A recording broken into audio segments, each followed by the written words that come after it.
Welcome back to the pregame show here on Iowa Catholic Radio. Mark Amadeo Continue my conversation with head coach Tom Wilson as Dowling takes on Iowa City West in the quarterfinals of the Class 5A high school football playoffs here at MediaCom Stadium at Drake University. And Coach, rematch here in the second round against Iowa City West, a team that comes in with a record of 8-2. And the head coach Garrett Hartwig, you're good friends with him. You guys know each other through the clinics and that. But he comes in, and this is the year that Iowa City West had 6 returning starters on offense and some good ones, and 7 returning starters on defense. Several two-way players, just like we saw against West, but a very nice team, and they came through their district and won their first round game, and they're our opponents tonight. Oh, they are, and they're a good football team, and I think Coach Hartwig does a really, really nice job. As you mentioned, we've played each other a couple times in the playoffs in years past, and he and I have gotten to know each other fairly well, and I think he's good for kids and really does a really good job within that program. But he's got a talented team, several high-level players that will go on and play at the collegiate level, and number one offense in the state of Iowa when it comes to scoring points, which certainly has our attention, and it's something that we're going to have to deal with tonight.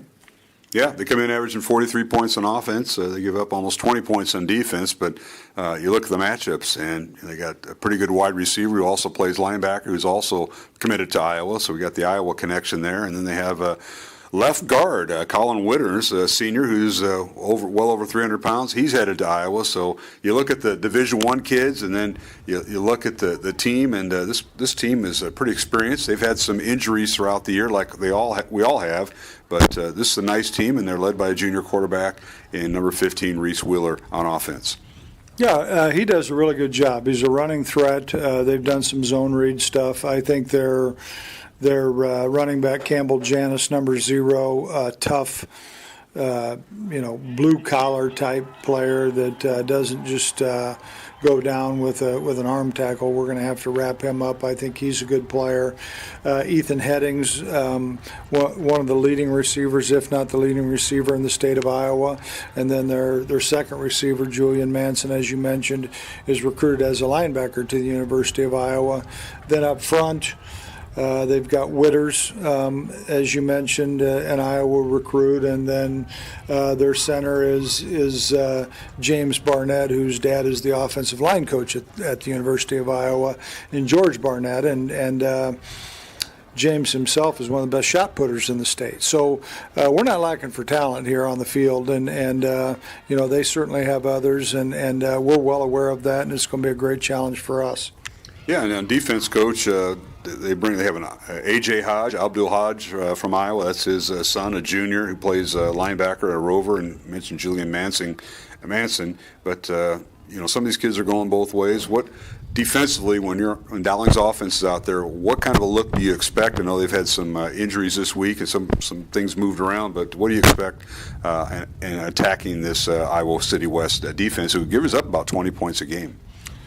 Well, we're going to have to we are who we are, and we feel like we've done a good job of staying balanced and kind of giving what a defense is willing to give us. We talked about changing in early in the ball game last week, and we're not sure if they're going to come out in a 3-man front or if they're going to come out in a 4-man front, what they're going to do. But we obviously have a plan for that, and we're going to have to do a great job up front. Obviously, we're best when we get Ian going, and we're clipping yards off that way, and then getting the ball out to the perimeter to our guys, which we think that no matter who we play, we can have an advantage with our receivers against the secondary. So hopefully we can stay with a good mix like we've had most of the year.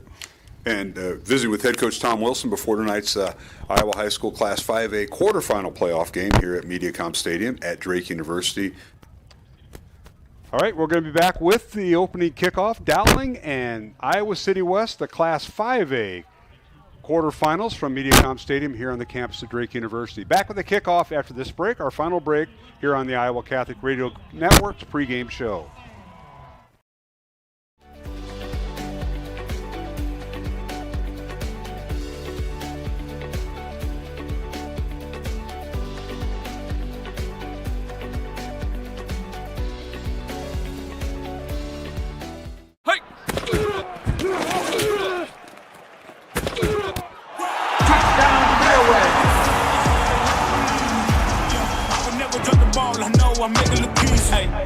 For the faint of heart, we always playing rough.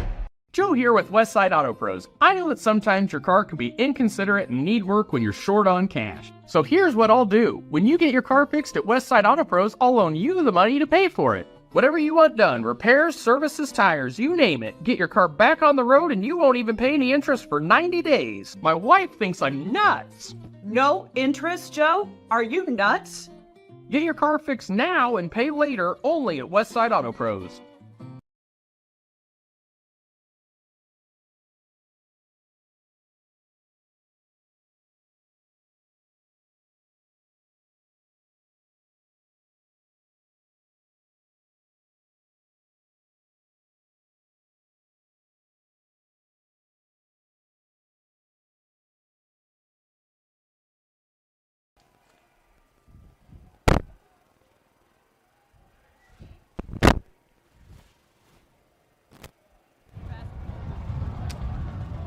All right, welcome back to MediaCom Stadium. We're underway, the quarterfinals of the Class 5A playoffs. And here's a kickoff by Dowling and Ryan Kuhn, returned up near the 20-yard line by Iowa City West, and that is where their offense will take over. 1st and 10 from there. As on the return was Ethan Headings, and we'll talk more about him. He'll be part of those 4 receiver offensive receivers we're going to see in the backfield. Matt Maindring, as we're underway here at MediaCom on a very brisk and chilly night. Yeah, it's kind of a nice night for football, actually. So Dylan Ducharme gets the tackle on the opening kickoff, and here we go with they're going to spread us out right away. Yep, 3 receivers left, 1 to the right. Tailback goes in motion. That's Campbell Janis. Back to throw is Reese Wheeler. Looks once, fires over the middle. Caught first down on the first play by Iowa City West as they hit Julian Manson with a quick post route. Good for a first down. Yeah, they look for things, and they're going to go a little tempo here. They hit and across the middle on a crosser, and Schumacher, and a quick snap here, was able to get the tackle. And they hand it off to their tailback, Campbell Janis, and he squirts through there from the line of scrimmage being the 35-yard line, gets a few yards. And it's like the Dowling mirror image. Yeah. Jackson Miller on the tackle. We're going fast. Back to throw, left side. It's caught. That is Ethan Headings with the reception, and he's got the first down as he crosses the 45-yard line. Now, for a team that has a lot of kids going both ways, I don't know how this benefits them down the road maybe, but I think they figured this defense is so strong, they got to get out there and get after them, and I think it's a good option for them. Don't worry about their stamina later. Yeah. Hand off Janis right up the gut, squirts through there over the A-gap, bounces outside, it's got the first down across the Dowling 45, inside the 45 to the Dowling 43. They were able to collapse that side and the left side of that line, and there you saw, that big kid. He is a load, isn't he? At the left guard there, Colin Witters was able to help collapse that side and bounced outside for a big gain. Tackle by Jeremiah Roberson. All right, 1st and 10. Iowa City West. Back to throw. His quarterback, Reese Miller, has time now, gets out of the pocket, dumps it off, and is caught by his tailback, Campbell Janis, out of the backfield, and he's got a first down near the 30-yard line. Let's see where they spot him down right at the first down marker.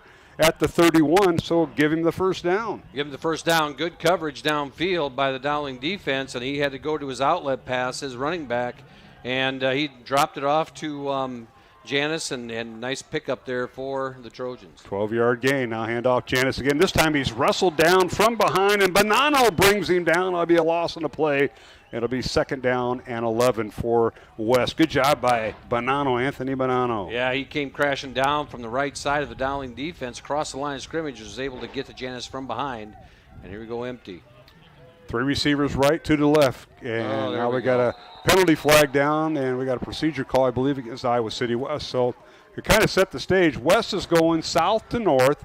We have a crosswind tonight, northwest wind, about 15 to 20 miles an hour. And, Matt, they're going right into it. It's out of a northwesterly breeze. They are. And one of the things, if you're not used to this tempo all the time, they probably practice those first 8 to 10 plays there, and then now they've got to start to dig into the bag and be able to play a little more consistently. So now it's 2nd and long. 2nd and 15 for West. Back to throw is Wheeler. Sets up in the pocket, now running to his right, being chased by Bonanno. Fires the ball downfield, and the pass is broken up and incomplete. And guess who? The Dowling safety, Maddox Capola, broken it up broke it up as the intended receiver was Ethan Headings, their leading receiver, with 13 touchdowns. Showed a little bit of those basketball skills there by coming across the middle. And I said Maddox doesn't get tested. We were talking, I think we were off the air. You know, Maddox hasn't been tested in this kind of capacity for a while. And there he just made an outstanding play to break that pass up. 3rd and 15 for Iowa City West. The ball in the Dowling 36 just underway. Here's a little slip screen pass caught by Headings, and he's shy of the first down. They're going to spot him down at the, 31, and they may measure this. It's right. Oh, no, they got another 10 yards to go, don't they? No, it's fourth and 10. Yeah. 4th and 10. 4th and 10 they go. Okay, Yeah. there's a down marker. Yep. Thank you, Yeah, Brian. it's sideways down there Yes, right it now. is. Probably keeping the wind off. Yeah, Jeremiah Roberson makes a nice play there to get that screen stopped, and here they go for it on 4th and 10. So gain of 5. Back to throw on 4th down. Over the middle, blitzes on. He underthrew his receiver. Incomplete.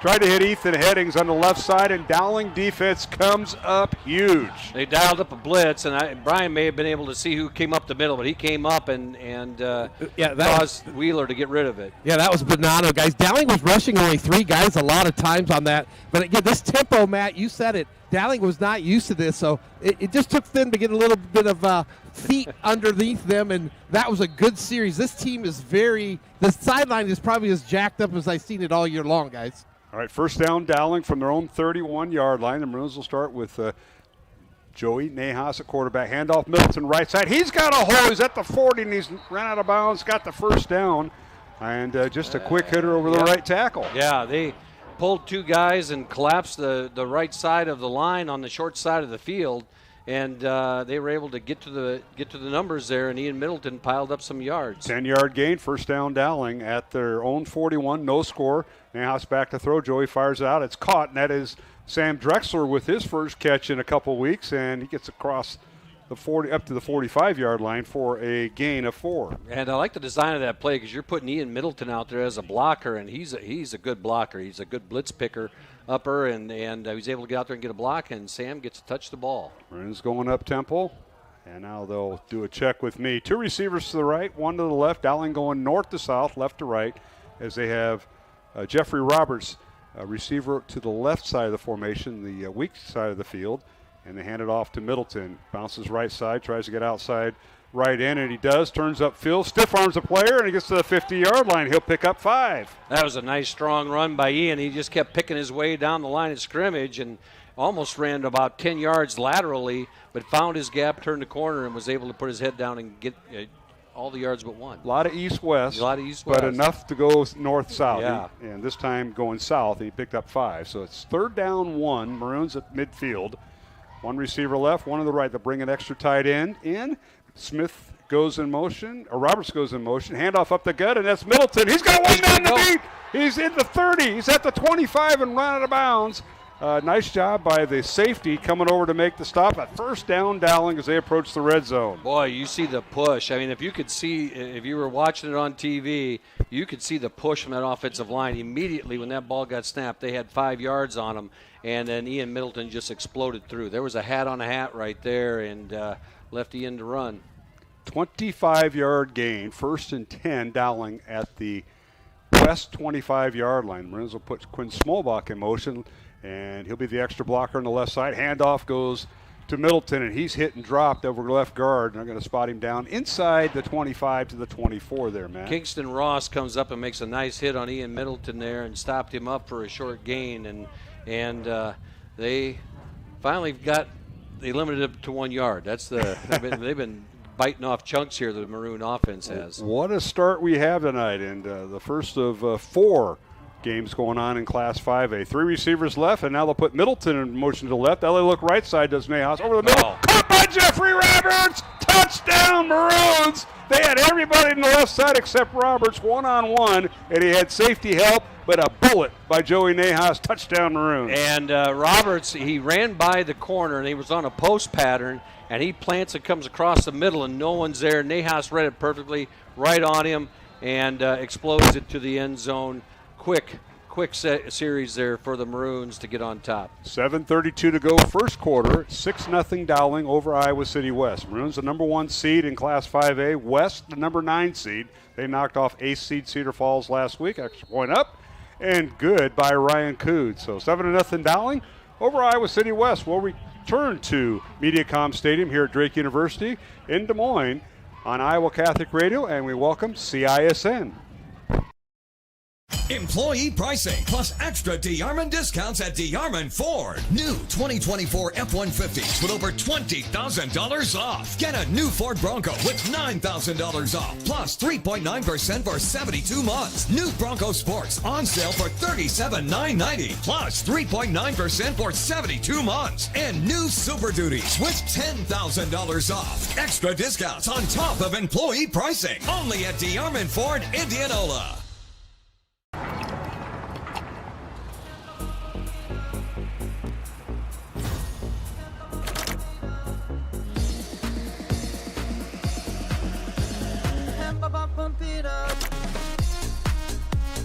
A fuel choice that even rivals can agree on? Now that's worth the hype. Cheaper, cleaner, and homegrown. Pump it up with unleaded 88.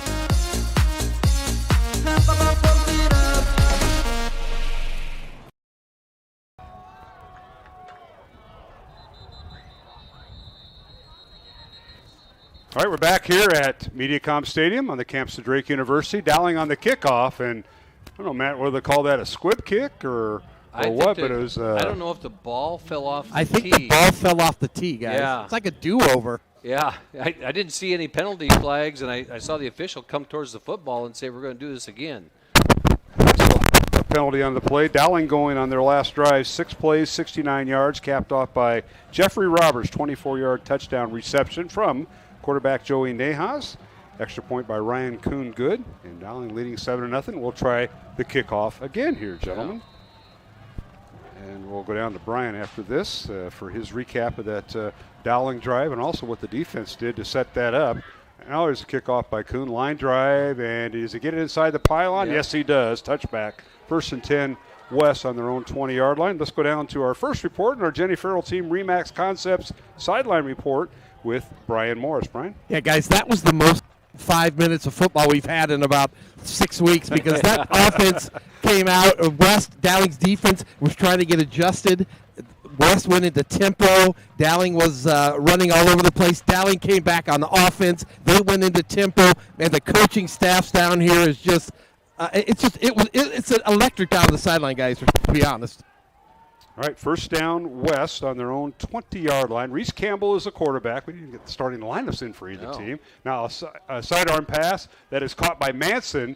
Little flanker screen. He had a couple of players in front of him, and he gets across the 25 to the 26-yard line. They'll give him 6 on the reception. Yeah, pretty good job by Joel Sanko to get off the block and be able to make the tackle. Manson's a load to bring down, and he's a talented young man, but Sanko was able to get the tackle on the 225-pound senior. 6'3", 225, that's a load for a receiver. No question about it. Now Miller give to Janis, tries to turn the corner and struggling to get the line of scrimmage, and he's hit by several Maroons, and they're going to say forward progress right at the 24-yard line for a loss of 2.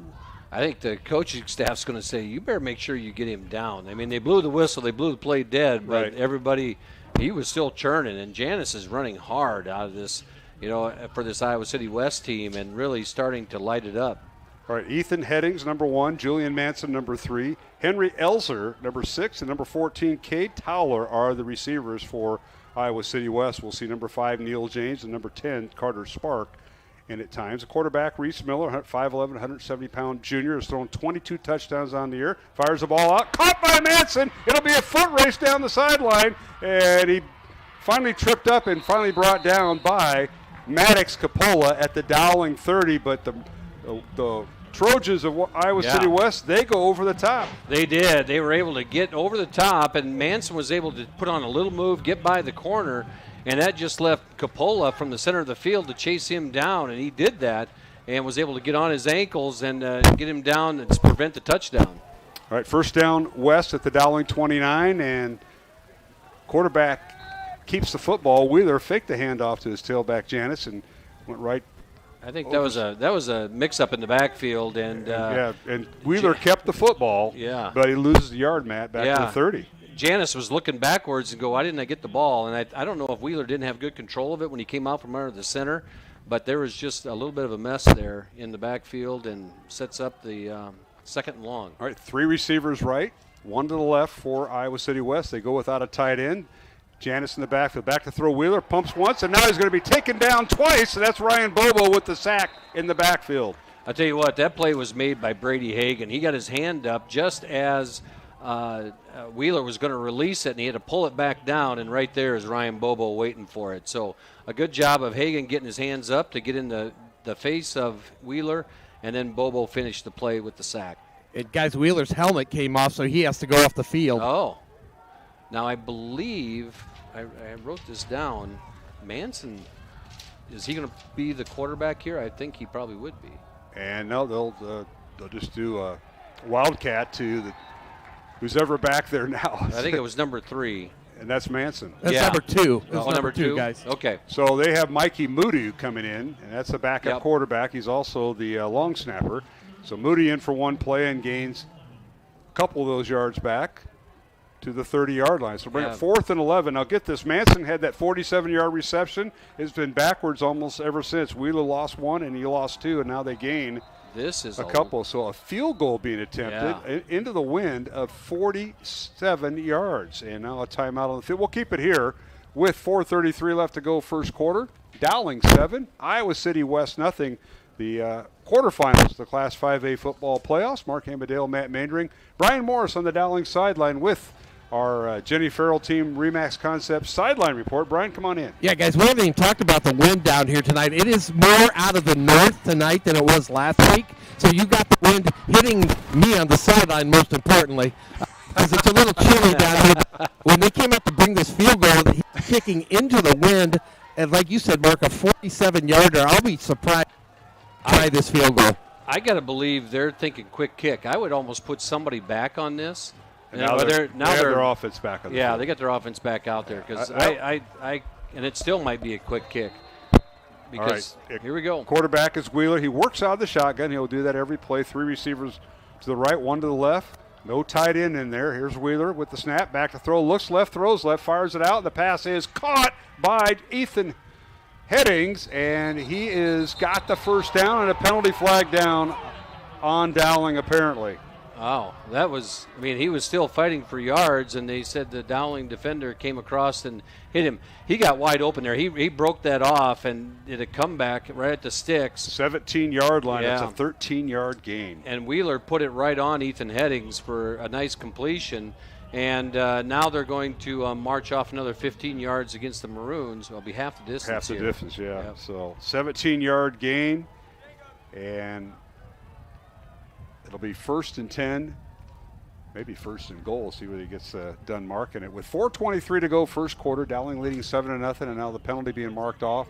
1st and goal at the 9-yard line after the Dowling penalty. So here is Wheeler with the football, hands it off to Janis, and he's hit and driven back by Edgar Perez, making the stop. Big number 95 back after missing most of the year. We talked about the ability for Dowling to rotate people in that front, and right there Edgar Perez comes in for Miles Elcock, and he's able to fly through there and make a tackle in the backfield. So now you have 2nd and goal from the 12, long 11, let's call it, huh?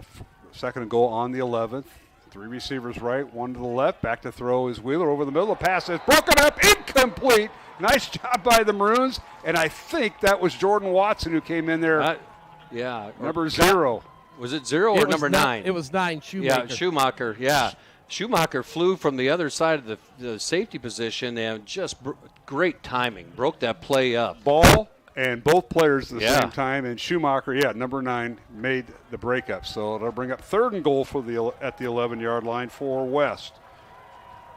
We'll go with 3 receivers in a bunch formation just outside the tight end, 1 receiver to the left. And Janis in the backfield, back to throw. They throw it in the end zone. The pass is intercepted in the end zone by Dowling. How about that? That was Joel Sanko on the pick in the end zone, I believe. Yeah, I can't see if that's number 2 or not. That's 31. It was Robertson. Robertson made a great play there. There was hand fighting going on between Ethan Headings and him, and Headings has got a few inches on him, but Robertson kept his position, fought for the ball, got the interception. Ball was underthrown just a bit. Just a hair. Just a bit. So Robertson with the interception. And let's go down to our Jenny Farrell sideline report, and that's Brian Morris, and he had pretty good technique there, Brian, as he read the play, but the ball was gobbled up kind of by the wind. Yeah, and he did a great job, guys, but Robertson was the one who got that penalty too, but it was very much a firm tackle, and he just picked the guy up and put him down. The ref thought that was a little excessive, so he made up for that penalty. All right, first down Dowling. This ball it would be a touchback where he caught it in the end zone. 1st and 10 Dowling on their own 20. Maroons lead it 7-0, 3:45 to go. Empty backfield as Middleton goes in motion. They throw right side, pass incomplete, as the intended receiver was Sam Drexler, and good coverage that time by West and A.J. Hodge. Dowling with a little quick hitter there, and Sam running out pattern at about 5 yards, and when Nahas throws that heater, you got to be ready because that was a missile strike right there. That was a fastball. That was the fastball. All right, 2nd and 10 Dowling. Handoff Middleton, right side, looking for a hole. Now cuts up. He's got 5 and maybe 7, 8 yards. Gets up near the 28-yard line. He'll pick up 8. We'll give him. It'll be 3rd and 2 for the Maroons from their own 28. Jack Law for the Trojans comes up and makes the tackle, but a nice cut in there by Ian Middleton, which looked like a play that was only going to go for a couple yards off the right side. He was able to burst through and break one tackle and gain 8. All right, Carter Barrett, Josh Miller, the left tackle and left guard. Cade Krause at center, Evan Mitchell at right guard, and Max Thomas the right tackle. Handoff Middleton. They'll work the right side again. He's got the first down across the 30 up to the 31-yard line. He'll pick up 3. That time you saw Iowa City West come up with a little run blitz. They were going to bring him off the back side, and Dowling ran to the short side of the field. They brought the wide side linebacker on a blitz, but Dowling ran to the right, and Ian Middleton exploded over the right side of that line and got the first down. 1st and 10 Maroons from their own 31-yard line. Dowling leading 7-0. Under 3 minutes to play here in the first quarter. Here on CISN and Iowa Catholic Radio. Handoff Middleton up the middle, and Ian scrambles for a couple yards. They'll get him up to the 33-yard line for a gain of 2 as the Maroons are working that that B and C gap, if you will. Yeah. They try to bounce it outside. And over the right side tonight, Evan Mitchell and Max Thomas on that right side, right guard and tackle, and Cade Krause at center. And welcome back, Josh Miller at left guard. Owen Marr did a great job in that mix, too, but he's ready tonight. So there we got everybody's looking at their wristbands right now to get the right number of the play, and play clock's run down about 9, but here they go. Now they're set. All right, Joey Nahas at quarterback. He's thrown for 1,900 yards in the season. Wants to throw again. Ball is loose, and Dowling comes up with it. I think one of the offensive linemen was loose in the air as he threw it. His arm got cocked and the ball got hit, and it'll be Dowling football at the 30-yard line, so they'll lose 3. Carter Barrett, right place at the right time as he was able to get that ball. And you're right, Nahas Joey was back and had his arm loaded and got it hit, and great pressure by the Trojans. As it was a long developing play right there, and he had a lot of time, but not enough. And Nahas has thrown for 20 touchdowns on this season, ran for 1, and has thrown for over 1,920 yards with just 4 interceptions. So it'll be minute 20 to go. Dowling leading 7-0. 3rd and 11 Dowling on their own 30. Back to throw Nahas. Steps up in the pocket, now avoids the tackle, running with the football and angling out of bounds, and he may have gotten a half yard. They'll bring up 4th down. And the tackle there by Julian Manson as he's playing from that backer position and kind of spying. And when Nahas got loose, he was right there to take him and far short of the first down markers. So no gain on the play, and Dowling will punt with the wind at their back.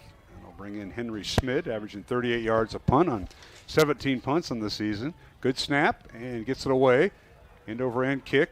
And West will let it roll. Inside the 30, takes a Dowling bounce. Inside the 20, inside the 10, still rolling. All the way down at the 6-yard line is where Iowa City West will go. And how about that for Henry, Mr. Schmidt? Yeah, that was a great punt.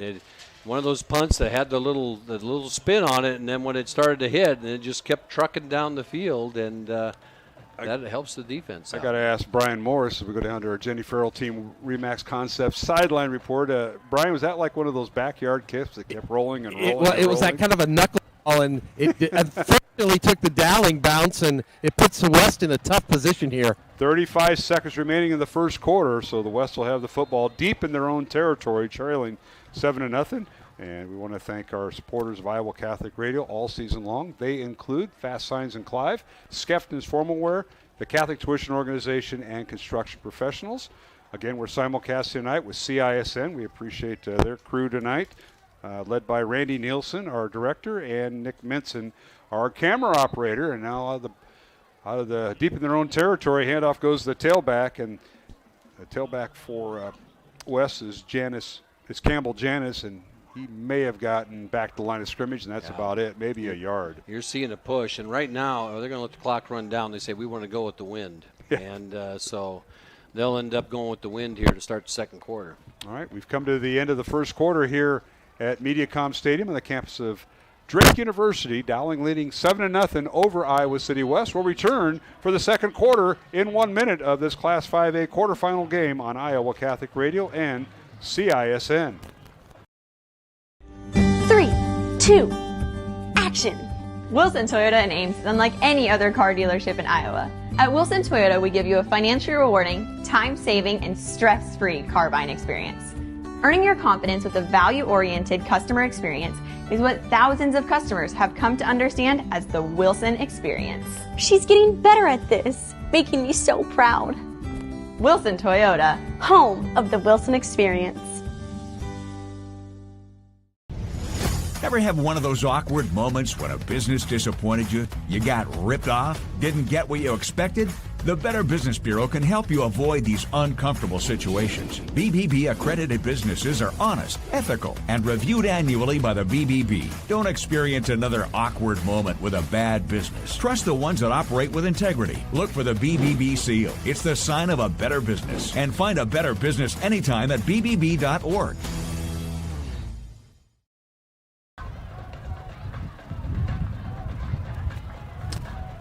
And welcome back to MediaCom Stadium on the campus of Drake University. Second quarter underway. Alongside Matt Maindring, I'm Mark Amadale. Brian Morris on the Dowling sideline, giving us those Jenny Farrell team sideline reports. And here we are to start the second quarter. 2nd and 9 West. Back to throw is Reese Wheeler out of the end zone. He's tripped up as he throws it. Pass is incomplete. The intended receiver was Cade Towler right up about the 15, 16-yard line, but he took a hit. Wheeler went upended as he threw the football. Was he? And then I was watching downfield. Carlos Blount was right there to make that play and broke up that pass as they did a rollout to the three receivers side, and they're just giving Wheeler chances to throw on the run, and he's thrown a couple bullets. That was a nice play, but Blount made the better play by breaking it up. Ryan Bobo, Brady Hagan, Miles Elcott, and Anthony Bonanno, the front four for Dowling. Linebackers Kyle Schumacher, Jackson Miller, Carlos Blunt, who leads the team in tackles, and Joel Sanko.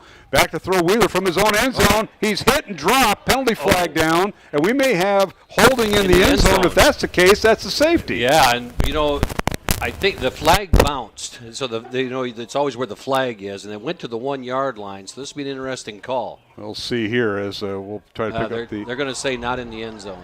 So our official, this is Chris Thomas, our official holding, but not in the end zone, and it'll bring up 3rd and even longer. No, it's 4th down, and so they tackled him. Down. Yeah, Okay. They tackled him right at the 1 yard line as the pocket collapsed around Wheeler, and he had to scramble to get out of the end zone. And the ball is on the 1 inch line. There, if you were going into the end zone, you couldn't even say it's half a football length away. So a 6-yard sack for Dowling. Chris Thomas is our official. Tyler Eason is our umpire. Michael Lawler and Mike Lord are our linesman, and Grant Mandernack is our back judge. Matt? Well, right now they're watching to see if the punter doesn't step backwards, step on the end line. High short kick from the back end of the end zone. Takes a west bounce, bounces towards midfield, and they're going to down it right around midfield, now in Dowling territory.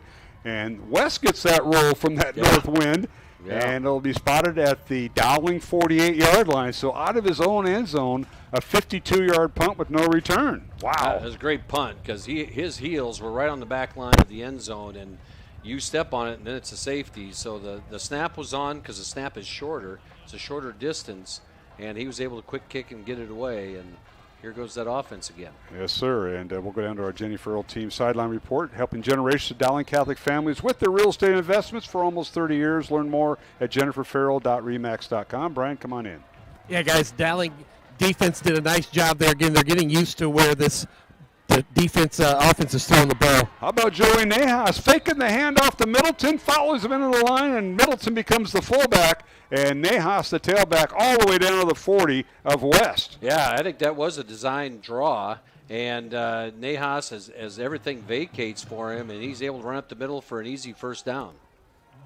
12-yard gain, first down Dowling at the West 42-yard line. They'll spot his knee down. Let's put a man in motion. And they'll stop Smallback as the H-back. Handoff Middleton, right up the gut he goes, all the way to the 35-yard line. He'll pick up 7. He was hit at about the 38-yard line, 37-yard line, was able to just plow through and finish falling forward to get another 2 yards on that play. Just an outstanding run as that offensive line starts to dominate up front. All right, the Maroons will bring in an extra tight end, and that's Leighton Oldfield, the sophomore, number 32, along with Smallbach. Handoff Middleton, right over the right guard. Spins out of a tackle 30. He's got the first down, and he's driven down at the 25-yard line, a pickup of 10 yards, and a Dowling first down for Ian Middleton. Right now, the Dowling offense right there is running at the blitz, and what's happening is they're bringing outside backer off the back side, and that time they went off tackle outside of the blitz or inside of the blitz, and that left a gap there for Ian Middleton to run through, and then he is able to run up into the secondary without anybody there. So right, first down. The Maroons keep a 2 tight ends set, receiver on each side of the formation, right up the gut, handoff over center. Middleton inside the 20, and he bulls his way to the 18-yard line. They'll call it for a gain of 7. And when you can get 8 yards, 7 yards on a first down run, you're smiling as a coach. Yes, you are. So Ian Middleton getting the bulk of the carries. Both fullbacks are in there, Smallbach and Oldfield. Carter Barrett, Josh Miller, Cade Krause at center, Evan Mitchell and Max Thomas on the right side. Handoff this time left side Middleton. He's got some running room inside the 10, and he's dropped right about the 8-yard line. First and goal, Dowling on a 10-yard run again for Ian Middleton. That time they ran away from the blitz, and they're picking up. You know, the offense is reading where that blitz is coming from, and they're able to run away from it right there off that left side. Behind Carter Barrett, Josh Miller, and Schmalbach, and they were able to power forward, and Ian Middleton, big run. I got it on Coach Waltz's iPad, so I'm watching the play 2 plays ahead of you, Matt. So I'll keep you up to date, Brian. Don't worry. And now we've got, a stoppage of play here. On first and goal at the 8. And we got procedure against Dowling. They'll back the Maroons up 5 yards. It'll be first and goal from the 13. And that's the first mistake we've seen in this game by either team. And so now you're sitting there backed up a little bit. You got first and goal from the 13-yard line, and here comes that offense ready to go. All right, 2 receivers right. Middleton in the backfield. Nahas out of the shotgun. He's got Smallbach as the H-back. Handoff Middleton follows Smallbach's lead. Dances down the sideline. Makes a move at the 5. Skips into the end zone. Touchdown Dowling on Ian Middleton's 13-yard run as he danced near the sideline, right near the boundary, right in front of us. I don't know how many times you can say your center made the downfield block 10 yards downfield to spring Ian Middleton, but he did. Cade Krause came from, and I don't know if he pulled in that play, but shot through, got on the cornerback. Ian Middleton waits for his block, bounces around him the last 2 yards for a touchdown. 8:47 remaining here in the second quarter. Dowling has scored its second touchdown of the night. It's time from Ian Middleton on a 13-yard run. Ryan Kuhn in for the extra point. Ball down. The kick is high enough and goes through. So it's 14-0 Dowling. Timeout on the field. We'll take it with them. Here in the second quarter, Dowling 14, Iowa City West nothing on Iowa Catholic Radio and CISN. Run, jump, lift, swim, compete, connect, breathe. Whatever your workout, you'll find it at the Y, plus a whole lot more. Right now, you can try the Y for free. Visit any branch or online at dmymca.org. One membership, endless opportunities. Your YMCA. Hi, this is Chris from Fireplace Superstore. And if your old fireplace isn't giving you everything you want, you need to come see us so we can show you Heat & Glow's industry-leading gas fireplace inserts. A heat and glow gas insert will convert your old wood burner into a high-efficient gas fireplace that's easy to use and will warm your house. Come see us soon and get on the schedule for this winter's installations. For the best selection of fireplaces in the state of Iowa, come see Fireplace Superstore, just west of Homeacres on Douglas Avenue.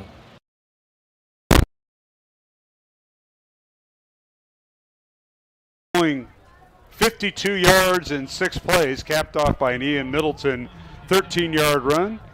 Ryan Kuhn with the extra point, and Dowling up 14-0 over Iowa City West. Here is the kickoff, and fielded by West at the 13-yard line, and on the return and hit and stopped is Ethan Headings, and it'll be West football right just shy of the 25-yard line. Let's go down to our sideline reporter tonight, and that is our Jennifer Olsen Remax sideline report from Brian Morris. Brian, take it away. Yeah, guys, it looks like that West, after that drive, I saw a lot of heads being hung on that defense. They knew where the ball was going, but Dowling just had too much size up front for that West defense that we talked about in pregame. It looks like Dowling's starting to control the line of scrimmage.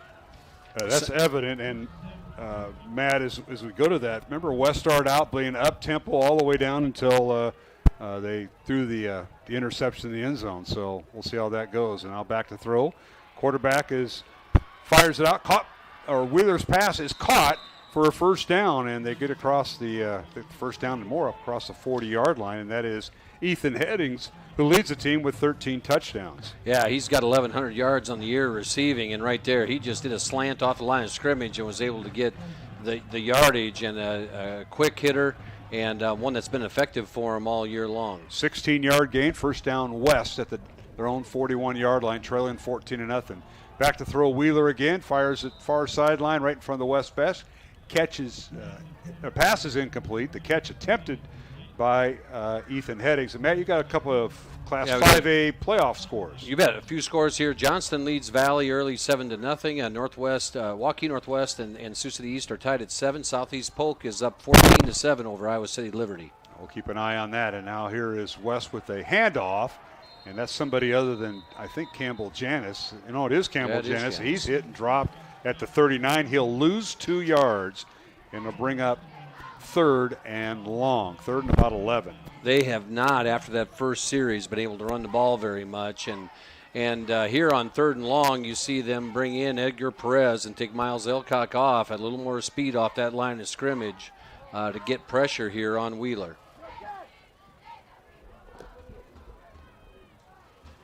All right. It is 3rd and 12 for Iowa City West. Out of the shotgun. Here is Wheeler. Fires the ball downfield. The pass is incomplete. Receiver might have broke that off, but hovering there was the Dowling defensive back, and if he just underthrew it a little bit more, might have had an interception. Roberson was covering so well that he where's that ball? And it went up over his head, and he had great coverage down there, good pressure. They had Bonanno coming off the edge, and was trying to get and got pressure on the quarterback. Wheeler had to throw the football, and a quick short series there for Iowa City West. So the Trojans now will have to punt 4th and 12 rather on the 39-yard line, and good snap, and the punt is away by Brady Toma, and Dowling with the reception right inside the 30, and they get across the 32-yard line. First time we've seen that in a while since Sam Drexler is no longer returning punts, but Kyle Schumacher is, and I think that's his first punt return of the year that he caught and actually tried to return up to the 31. The coach said didn't want to watch another one roll 30 yards to go out there and catch that football, and Kyle Schumacher did, as the ball just got it. He just got it too, and then got hit. So good concentration by Kyle as he was able to secure the ball and gain a yard. All right, first down Dowling from their own 31-yard line. 7:27 remaining here in the second quarter. On first down, they give it to the one of the backup tailbacks. And we're going to give Middleton a rest, and it's either Pennington or Schmid, and it looks like Pennington. Yeah, and so now they're going to go back to tempo again. The Maroons are going into the wind. You got to think, we're going to run the football a little bit here. So they got good yardage from Pennington on first down. Hand off again to Pennington, and this time he can't quite get through the A gap and is hit and dropped right at the 36-yard line. So gained 5 on first down, none on second down. And that's where Pennington's going to have to realize when he gets up in there, he's got to hit it hard because they are blitzing off the backside. And that time he got caught from behind as the backer scraped down the line of scrimmage and was able to get him as they got stacked up at the line of scrimmage. So 3rd and 5 here for the Maroons. Dowling with 2 receivers to the right, 2 to the left. Dowling going right to left, south to north, into that north-northwest wind of 15 to 20 miles an hour. Back to throw, Nahas throws into the wind. Pass is caught and should be enough for the first down. Depends on where the spot is, right at the 41-yard line. It's going to be right at the stick. Right foot, left foot. Yeah. What are we going to get here? They're going to give it to him. Yep, they're moving the chains. Good job that time by the Maroon. Preston Hoffbauer with the catch. Did a great job of breaking that off and running right at the marker, doing that crossing route, and Nahas puts it on him for a first down. And he was off balance, too, as he came down with it. Pistol formation for Dowling. They'll hand it off. Pennington with it, and he's hit and drugged down from behind. Grayson will get a short gain of 1 and bring up 2nd down and 9. There it was Jack Law again, coming off that left edge, the wide side of the field. He's able to blitz and get Pennington from behind as Iowa City West doing a little more run blitz, knowing that the Maroons are focusing on that going into the win. All right, Smallbuck and Oldfield in it, tied in, and now we've got a timeout on the field. We'll take it with them. 5:46 to go. Second quarter, Dowling 14 and Iowa City West nothing. You're listening to Class 5A quarterfinals, the Iowa High School Football Playoffs on Iowa Catholic Radio and CISN. Run, jump, lift, swim, compete, connect, breathe. Whatever your workout, you'll find it at the Y, plus a whole lot more. Right now, you can try the Y for free. Visit any branch or online at dmymca.org.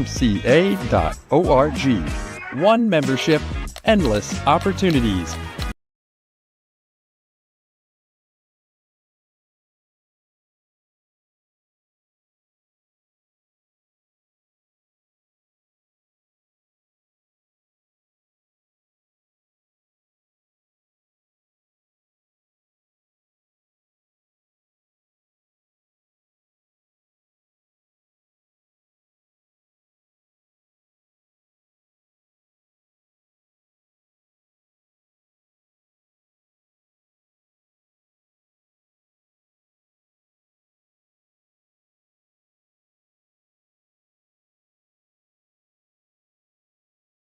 Stadium, out of the timeout, Dowling leading 14-0, and Matt, we just had a play while we were away. The Pennington made a nice run there. He got to the edge, it exploded once he got by the numbers, and turned it upfield, ran it, did a little tightrope walk down the sideline, enough to get the first down. So 1st and 10 Dowling at the west 48-yard line. Pennington with the handoff again, slips a tackle, bowls his way. There's what you were talking about. He's going to grind his way to another first down. Depends on the spot of the ball, right at the 39. He's shy of a yard. Yeah, and right there, he got behind big number 77, Carter Barrett, and they're just plowing forward and got the last 5 yards as they were in that rugby scrum formation and fell forward. Big yardage on first down. So 2nd and 1. Pennington a gain of 9 as he's in there in relief of Ian Middleton. Pistol formation and now penalty flags down. And Brian Morris, that wind has really picked up. We've noticed that on our mic, and you're right in the middle of it. It really is, guys. It's going to be tough to throw on against this wind anything long, that's for sure. But Matt, you've called it. They are blitzing off of that weak side constantly. So I would love to see a little tight end across the middle of the field throw here, because I think that middle of the field's wide open. Well, in the one play they ran, they kicked out the edge, and that blitz ran by it, and then they ran inside the blitz, and that works sometimes too. So we'll see here now in 2nd and long. All right, Maroons bring in they have a cluster of 3 receivers, and Joey Nahas's pass is incomplete. They said it was a forward pass, not a lateral, but Hoffbauer couldn't get over there in time, and the pass is incomplete. Brings up 3rd and 6 from the west 44-yard line. They'll spot it. 44-yard, and this is a quick moving quarter. 5 minutes left here in the second quarter as Dowling looks to you'd love to pick up a first down here and just grind this thing down towards the end of the second quarter to finish out this drive. All right, one receiver at the bottom of your screen for watching on CISN, and that is Jeffrey Roberts, who caught a touchdown pass earlier. Two receivers to the top, back to throw Nahas. Joey looking downfield, wants Roberts, angling towards the end zone, touchdown! Jeffrey Roberts! He got out in front of Cade Towler, the defensive back, and he has scored his second touchdown after being held without a catch last week. Yeah, it's all a matter of situations, and right there he had 1-on-1 coverage and just ran by the corner as he put a little move on him, finishes the post, and Nahas, what a bullet into that wind. You can't appreciate how hard that ball is to put on the spot that he did, and Nahas, that's that baseball arm coming through there a little bit, isn't it? And he threw it through that stiff wind, as Brian was alluding to earlier. Now Ryan Kuhn in for the extra point. Dowling leading 20-0.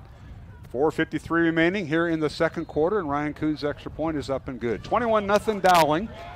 4:53 left to go. Second quarter will return on Iowa Catholic Radio and CISN. What if you could make a priceless difference in your community for as little as $5? With the Des Moines Catholic Worker House, you can. For nearly 50 years, the Des Moines Catholic Worker House has given the homeless and low-income community a place to feel welcomed. With your support, we could turn 3,000 free meals each month into 4,000. We could build a brand new warming and cooling center in our future facility. We could provide more hygiene products, more clothing, and more hope to those who need it most. Feed the hungry, clothe a neighbor, and spread your generosity throughout Des Moines by scanning the QR code on the screen right now. Donate online via PayPal or mail it.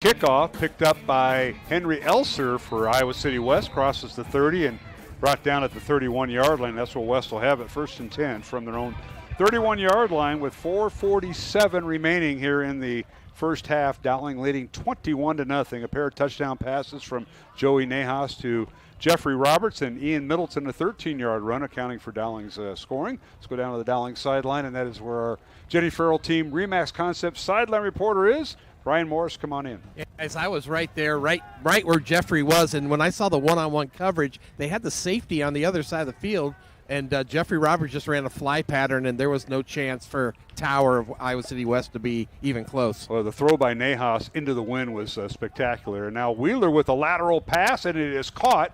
Cade Towler with the reception, and he was a young man that got behind Jeffrey Roberts, but he makes the catch there, and Dowling streams that out, and I think no gain on the play, maybe a yard up to the 32 they'll give him, Matt. Yeah, they'll give him a yard. Jeremiah Roberson, that was Joel Sanko, I guess, and Jackson Miller out there as they strung that play out. It was kind of an awkward play, roll out, quick pass. And now they're going a little tempo, a little quick pass to the far sideline. It's caught across the 35-yard line, and that is where Ethan Headings, who made this reception, goes. Spot him down at the 37. Yeah, as the clock winds down here in the second quarter, you have 4 minutes left, and they might try to pick some tempo up here and say, we got to try to get something going, get some energy going. Right now, they can't run the football. That's the issue for them. All right, 3rd and 4 West from their own 37-yard line. Dowling leading 21-0, and now Wheeler will keep the football, and he runs the RPO and keeps it, and he's shy of the first down, tackled at the 39. It'll bring up 4th down. A heady play there by Anthony Bonanno as he was able to, there's a quarterback keep, and he fakes the handoff up the middle, a little bit of an option play, and it gets to the defensive end, and Bonanno just hung on and got him. How about this? West going for it, and at least going to try to draw Dowling offside with 3:20 remaining here in the second quarter. Game clock running. Timeouts remaining. Dowling with 2 and West with 2, and now they're going to run the football. Hit and dropped is Campbell Janis. The Dowling defense takes over, and the Maroons got a chance to put some more points on the board as they take over on downs inside the 40-yard line of Iowa City West. You can't run outside on that team with that little toss play right there. It's so quick to the football. Joel Sanko back there on that pitch play. I believe it was Joel. Brian might be able to corroborate that, and makes the play. Yeah, Joel was in there, guys, and again, I think the defense was pretty pumped up after that play because, again, this gives Dowling great field position, a chance to put in a score, and then Dowling gets the ball to start the second half. So first down, Dowling at the west 48-yard line. Ian Middleton back into the contest. Maroons will utilize an extra tight end, 2 receivers to the left. Handoff Middleton, goes over left guard, breaks a tackle, and finally brought down just shy of the 35-yard line. They'll call it the 36. Gain of 2, second down and 8. And I think, what you're seeing right now is that line starting to wear them down a little bit. Some of these guys are going both ways, and from a line perspective, that's a lot. And this offensive line is a handful. The Maroons with 3 receivers to the left right now. Tied in on the right side, and now they'll do a check with me. Joey Nahas at quarterback for Dowling has Ian Middleton in the backfield. Offensive line, Carter Barrett, Josh Miller, Cade Krause at center. Right guard is Evan Mitchell, and the right tackle, Max Thomas. Here's a snap, handoff Middleton, bounces outside, goes around left end, puts his head down, and he goes down right at the 32-yard line. Give him a gain of 4. We got a flag on the play here in that spot where it might be a holding. Officials now get together. Our official this referee tonight is Chris Thomas. Congratulations to the crew, making it to the postseason, and we'll see if we can pick up what the call is. Holding Dowling, you were exactly right, Matt. So that'll move Dowling back 10 yards from the spot of the play. Let's go down to Brian Morse on the Dowling sideline. Middleton back in. That means he must not have played in that last defensive sequence. Is that right? I don't think Ian's been in there on much on defense, and I think they just gave him a little blow on that last series to put in Pennington to get some carries in. But, Ian's just back in now. Okay, 10-yard penalty moves the ball back to the west 46-yard line. So 2nd and 18 for the Maroons. They'll go with 2 tight ends, 2 receivers to the left. Dowling going right to left, south to north here at Mediacom. Handoff over the middle, right over center is Middleton. Spins out of a tackle, and now finally brought down at the 43, a gain of 3. That was a good tackle by the recruit from Iowa as Ian Middleton was going to bust that thing out to the edge, but Julian Manson makes a nice play to save that run. You could say his name, Julian. I know, I had to Manson. spit it out. I'm a Hawkeye fan. I know I'm just not rooting quite for Julian tonight, but I will in the future. The brain was engaged, but the mouth wouldn't catch up. And we're not outside Yeah, where everybody else is at. I know. All right, that brings up 3rd down and 14 for the Maroons. Dowling play clock going under 10, and they may call a timeout here, I think. Tom Wilson's going to let this wind down, and they'll call a timeout with 1:19 remaining in the first half. Dowling leading 21-0, and we'll keep it here. How about that? Here on Iowa Catholic Radio and CISN. I want to thank our listeners on Iowa Catholic Radio. They've been with us all season long, sponsored in part by Bozen the Florist, Ashworth Vision Clinic, and Construction Professionals. And our thanks to the CISN folks led by our director tonight, Randy Nielsen, Nick Minson running the camera. I know we've had some issues with the audio. I think it's through CISN's feed, so we're trying to get that worked out. Hopefully it already has been worked out, but our thanks to Roman Wilkin, our studio producer on Iowa Catholic Radio. My name is Mark Amadale. Glad you could join us. Welcome to all the Eastern Iowa fans from Iowa City. Yes, we're big Hawkeye fans here. At least one of us is. Let's go down to one that's not, and that's a Cyclone fan. Brian Morris, come on in. Yeah, guys, I think Coach Wilson, he's been the master of scoring right before halftime, in his tenure here at Dowling. But I think this wind is affecting maybe his play calling here. He wants to keep it on the ground, and if they do have to punt, he just doesn't want to give Iowa City any time left. You notice Brian didn't mention Iowa State there in that. I can't. segue. Gosh, it's spiraled. He's gotten me a lot early in the year around Labor Day, if you remember a game that was played. Back to throw is Nahas. Pumps once, now rolls out of the pocket and dumps it out of the play, incomplete. So did a good job of getting that ball away. That wasn't clean in the backfield as Ian and Joey collided back there, and it stuttered Joey's drop back and just was kind of a mess from the start there, and Joey did a good job of getting rid of it.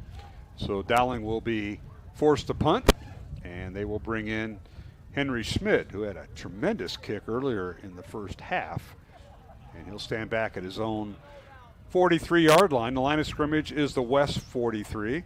Good snap, and Schmidt angles towards the far sideline. Fair catch signal for by Iowa City West, and they will take over Henry Elser at the 13-yard line. That's where West will have it for the final 66 seconds of the first half, and Dowling leading 21-0 over Iowa City West. Mark Amadale, Matt Mainring, and Brian Morris on the Dowling sideline. Let's go down to our Jenny Farrell sideline report with Brian. Go ahead. Yeah, guys, we came into this game talking about Iowa City West leading scoring team in the state in 5A. Dowling has thrown a goose egg at him in this first half, so the coaching staff has got to be pleased with how the Maroons are playing. I got a couple score updates for you. One for someone at home. Van Meter Trails, Mid-Prairie Wellman 21-14 going towards half. But Johnson's up on Valley now 14-7. Northwest is up on Sioux City 14-7. All right, here is Reese Wheeler out of the backfield, fires over the middle, incomplete. Tried to hit Julian Manson, 6'3", 225-pound senior, University of Iowa recruit.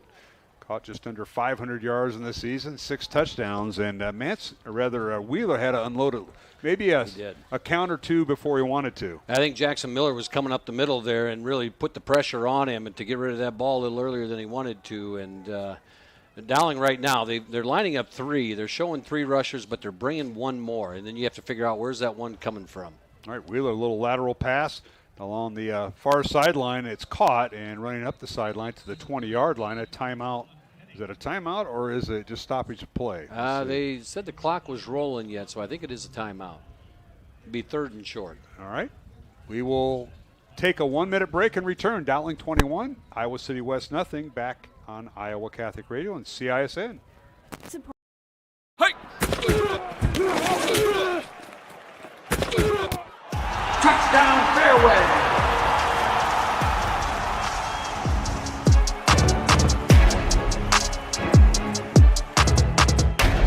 Western lets your UTV power through the storm. The Impact V Plow and Impact Straight Blade. With the features the pros demand. Custom tailored for your UTV. And to keep your work top notch, rely on the Tornado UTV Hopper Spreader. Now that's a job.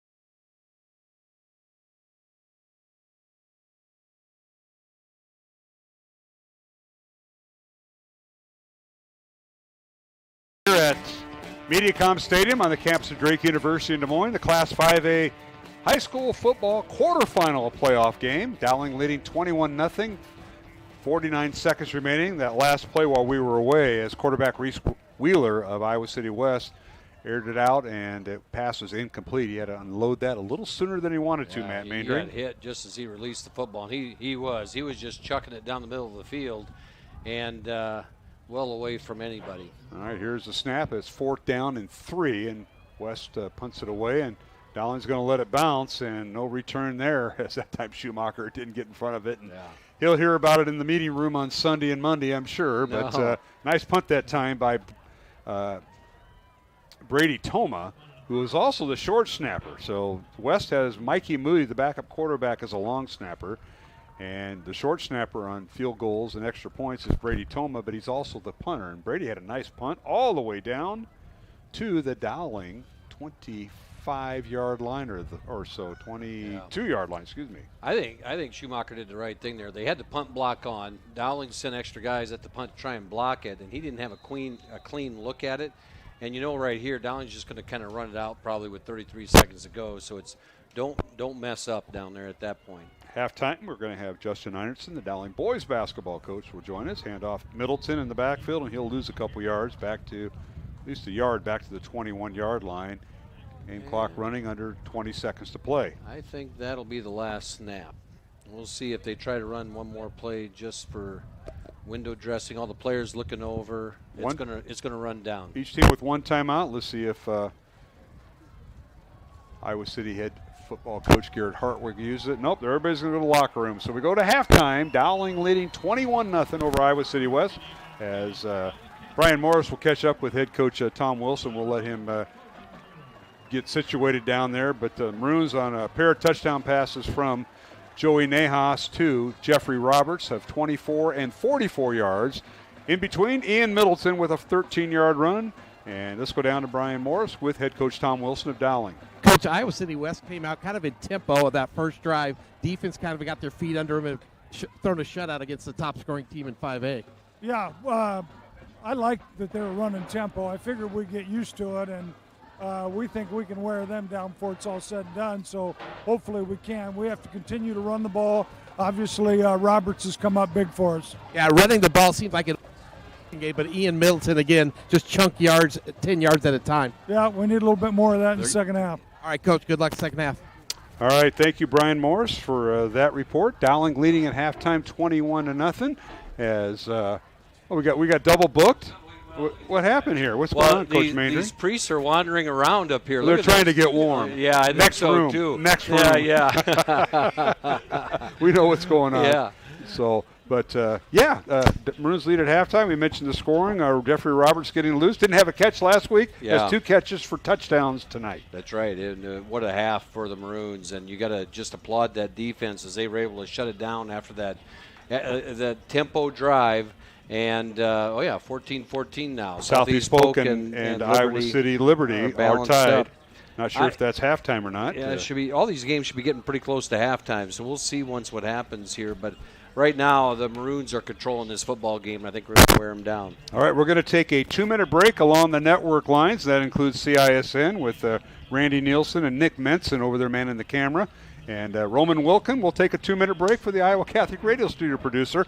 Our halftime score, the Class 5A quarterfinals of the Iowa High School football postseason. Dowling 21 and Iowa City West nothing. We'll return in 2 minutes. Head coach Justin Einertson, Dowling boys basketball, will join me. So stay tuned on Iowa Catholic Radio and CISN.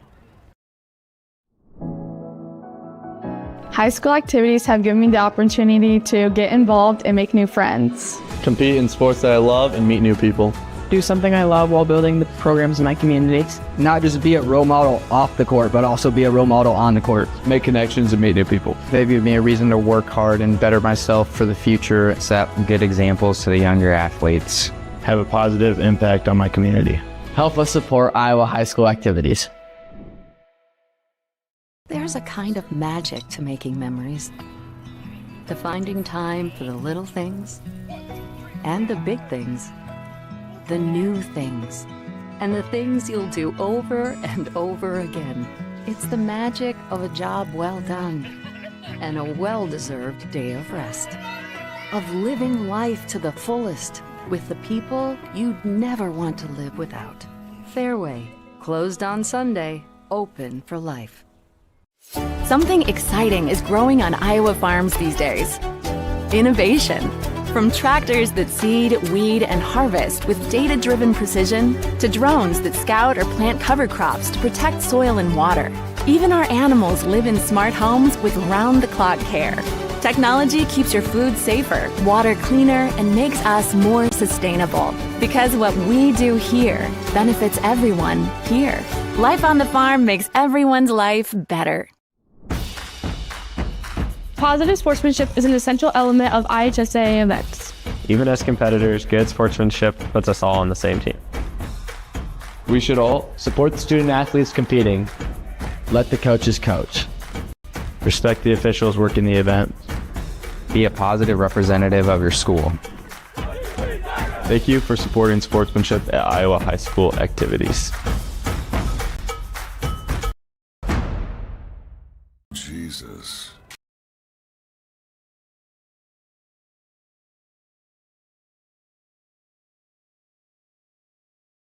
To halftime here at MediaCom Stadium on the campus of Drake University in Des Moines alongside Matt Mandring and Brian Morris. I'm Mark Amadale. Dowling leading at halftime 21-0 in the Class 5A quarterfinals of the Iowa High School football playoffs. And we're joined now at halftime by the Dowling boys basketball coach in year number 3. Is that right? It is. Justin Einertson. Coach, thanks for joining us. Thanks for taking time to come out to MediaCom Stadium and cheer on a playoff football team. And it's hard to believe it's year 3 with you at the helm at Dowling. So I guess, 10 years in it. You're at Lincoln for 7, and this is your 3rd. So. Yep.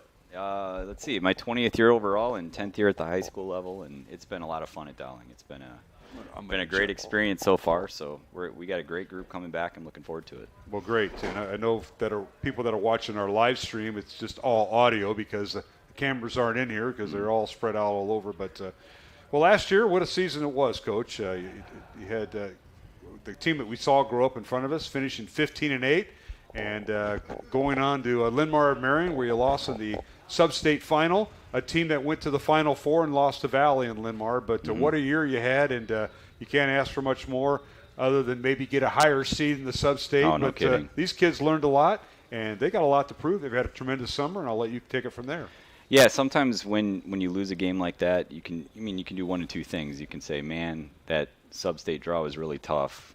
That burned us. Or you can say, we were ahead with 4 minutes to go at Linn-Mar, a team that was good enough to beat anybody. So we live and we learn, and we get a lot of these guys back. Not many teams are able to bring back as much scoring as we have. 85% is what someone told me recently. So it's a good position to be in. We spent a lot of time strength and conditioning, obviously, with the football team this summer, and we've had a great fall. So there's a lot to be excited about for sure. Well, you graduated 7 seniors last year. 1 was in the starting lineup, and that's Lucas Paoli. So the other 4 are back, kind of, because Charlie got injured. Charlie Crane, your post player, was injured, so he might miss some games early. But I was impressed with your bench. Gio Keelis, Alfred Coley.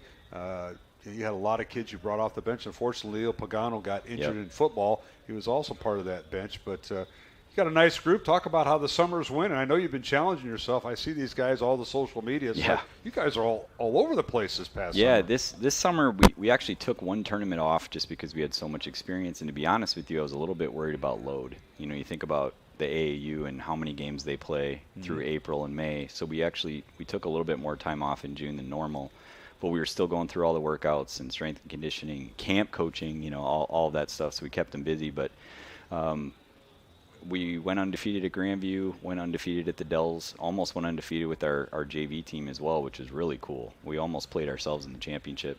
And then we went down to Kansas City for a live period. So the NCAA has one live period during the high school period in June, which is really neat because you really see what players actually are instead of playing with their AAU teams, playing within systems. And our first loss of the summer was to Rockhurst out there, and I think that was the best possible situation because we learned a couple of flaws that we spent a lot of time on the rest of the summer and into fall.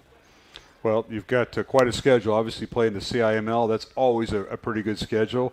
I know you start off on Tuesday, December 2nd. We'll be there with you, girl-boy doubleheader, Urbandale at Dowling at the Dowling gym. So we'll be right there with you and with Coach Meyer. But I noticed the Catholic Classic that Dowling hosted last year is moving over to Carroll this year right out of the Christmas break. So that'll be the first 2 games you play on a Friday, Saturday over at Carroll Kemper High School. So that'll be fun. That was a pretty good turnout. You guys just rotate who hosts? Yeah, honestly, we didn't face a crowd like Linn-Mar until we went to Linn-Mar last year. So this is a good opportunity for us.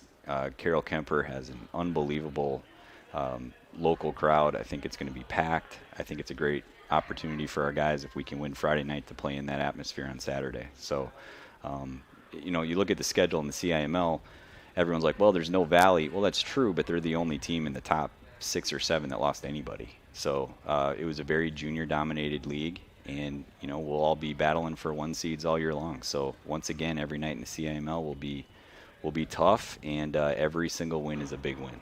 No question about it. We're visiting with Justin Einertson, the second-year Dowling head boys basketball coach here at halftime of the playoff game. Dowling leading 21-0 over Iowa City West. And, of course, look at your first part of the schedule.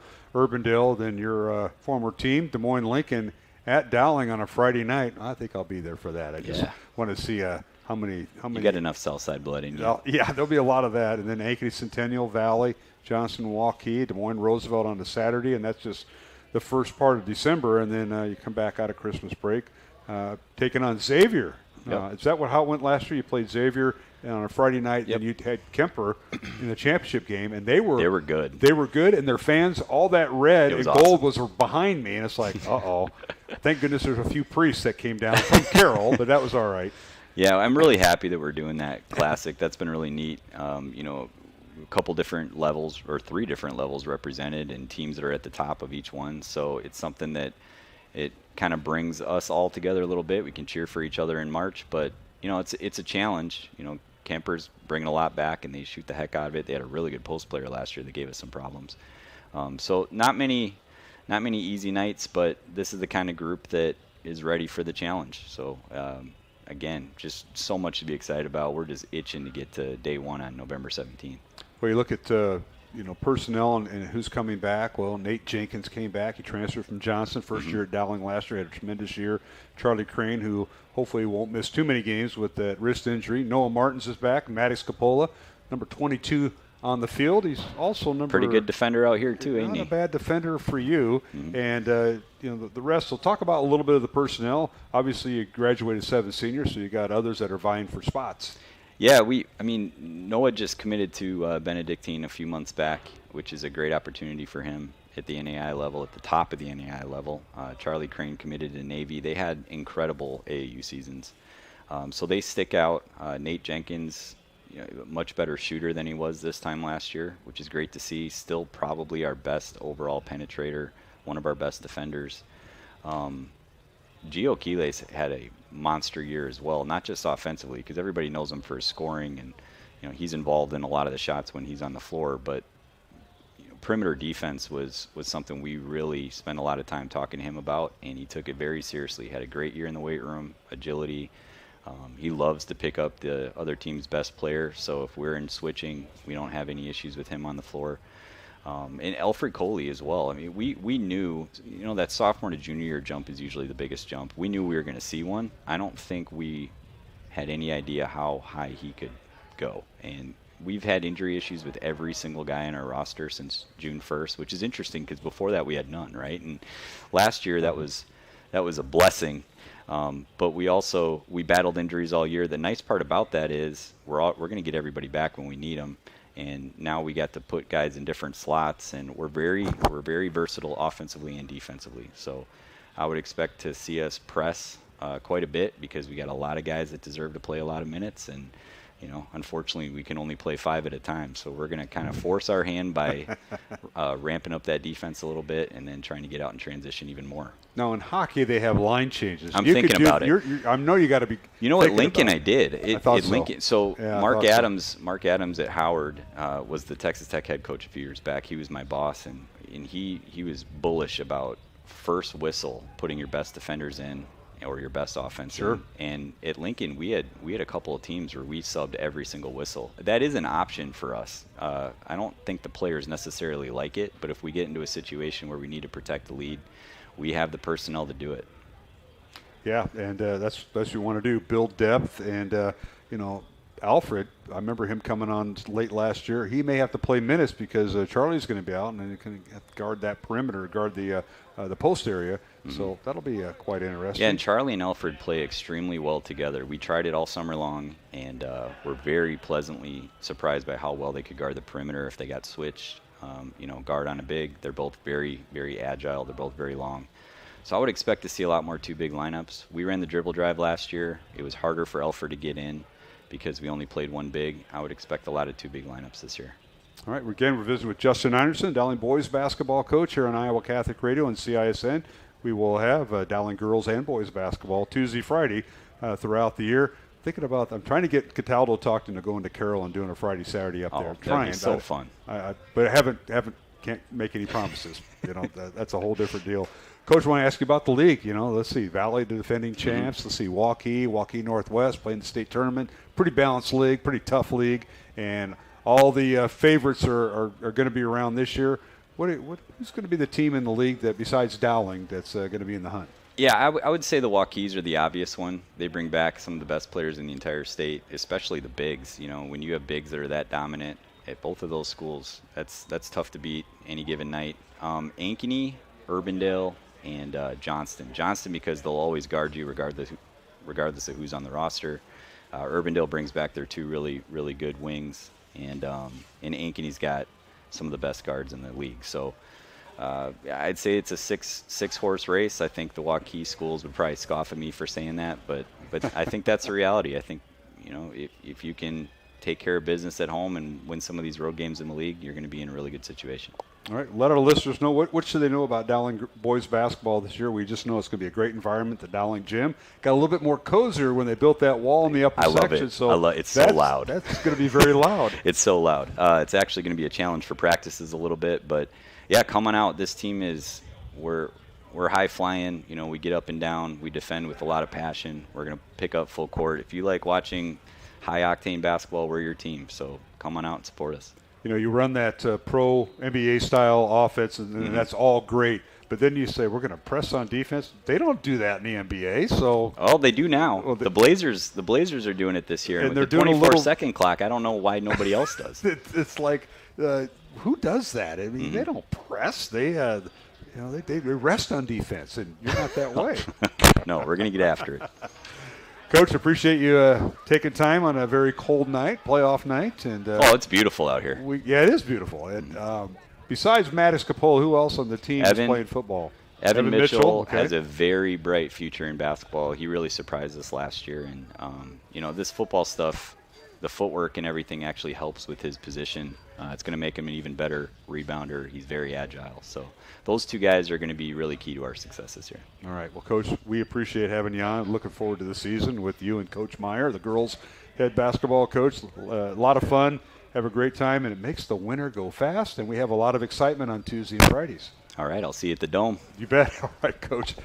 Coach Justin Einerson, Dowling boys basketball coach, visiting with me at halftime. Our score, Dowling 21, Iowa City West nothing. The 5A quarterfinals of the Iowa High School football playoffs continue as we'll have the second half kickoff in 1 minute along the Iowa Catholic Radio Network and CISN. 3, 2, action.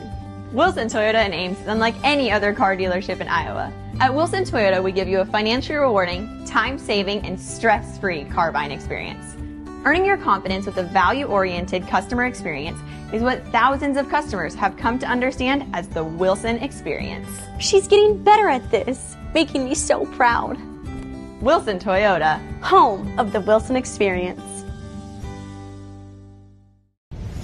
Ever have one of those awkward moments when a business disappointed you? You got ripped off? Didn't get what you expected?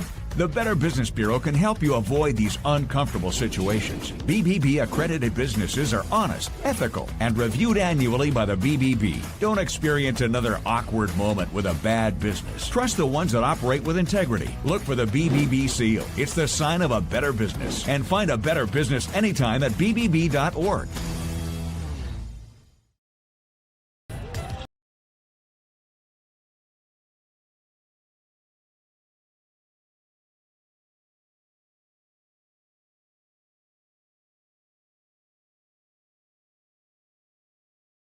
Stadium on the campus of Drake University in Des Moines. Mark Amadale, Matt Mandering, and Brian Morris. Our thanks to Justin Einerson, Dowling boys basketball coach, joining us at halftime, previewing his season. And Brian Morris, you were down. Well, I know you probably got a little bit of warmth somewhere, but you were somewhere during halftime. Give us an update. Yeah, guys, this is an important drive right now. Because, again, I did see some hanging of the heads from West when Dowling scored that third touchdown.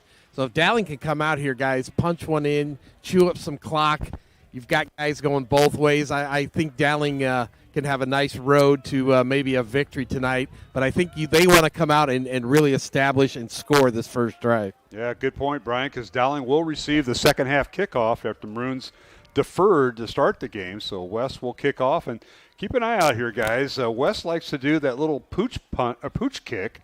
And they've done it very nicely. I saw it on tape this week. Let's see if they do it here. And here's a high. Oh, he's going to kick it right to the end zone. Touchback, 1st and 10 Dowling at their own 20-yard line. And Matt Mander, you got the first half stats from Mr. Seifert. I did. They didn't come through right away, but we got them. Joey Nahas, 4 of 7 for 76 yards. Jeffrey Roberts, 2 catches, 68 yards, and 2 touchdowns. Those are 2 quality catches, you might say. Yes. And Jimmy Nahas, 1 catch for 5 yards. Drexler, 1 catch for 3 yards. Ian Middleton, 15 rushes for 107 yards. Pennington, 5 for 25 yards. And Nahas, 2 for 10 yards. All right, as we start the second half, first down Dowling. Our thanks to Randy Nielsen, our director on CISN, along with Nick Menson, our TV cameraman, and handoff Middleton left side across the 20 and kind of getting brought down at about the 23-yard line. He'll pick up 3. It'll bring up 2nd and 7. I don't like how Ian went down. But, I didn't either. He gets back up. Yeah, it looked a lot more awkward than it ended when it was. It didn't look good. And he got rolled up in there, but a little push there on first down as Iowa City West knows they have their backs against the wall in this first drive. That is true. Roman Wilkin, our studio producer on Iowa Catholic Radio. Mark Amadale, Matt Mandering, and Brian Morris. And here's Nahas, handoff Middleton again, and he gets up near the 25, a couple yards. Going to bring up 3rd and 5 for the Maroons. So Dowling trying to keep the ball on the ground, get that clock going on this very chilly night. I guess our game time temperature was right around 50 degrees. I'll take a look. Just an update. It was 17-14 now, Liberty at the half over Southeast Polk as they kicked a 42-yard field goal. Did Iowa City Liberty to take the lead at halftime. And I believe Northwest was up 17-7 as well, but I'll double check that score. Handoff Middleton again, follows his blockers, picks up the first down across the 30 up to the 31-yard line, and that is 6 hard yards for Ian.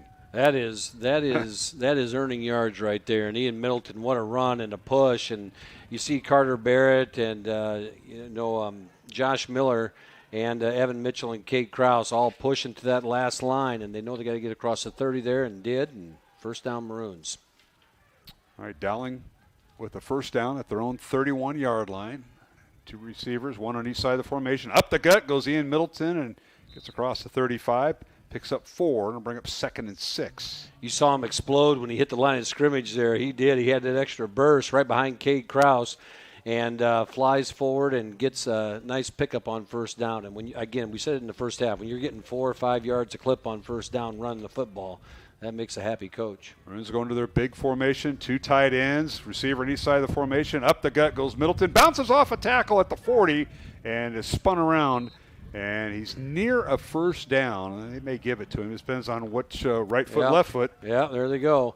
And, there they blitzed off the backside again, but it got picked up. I believe that was Schmalbach that picked him up and picked up the blitzer.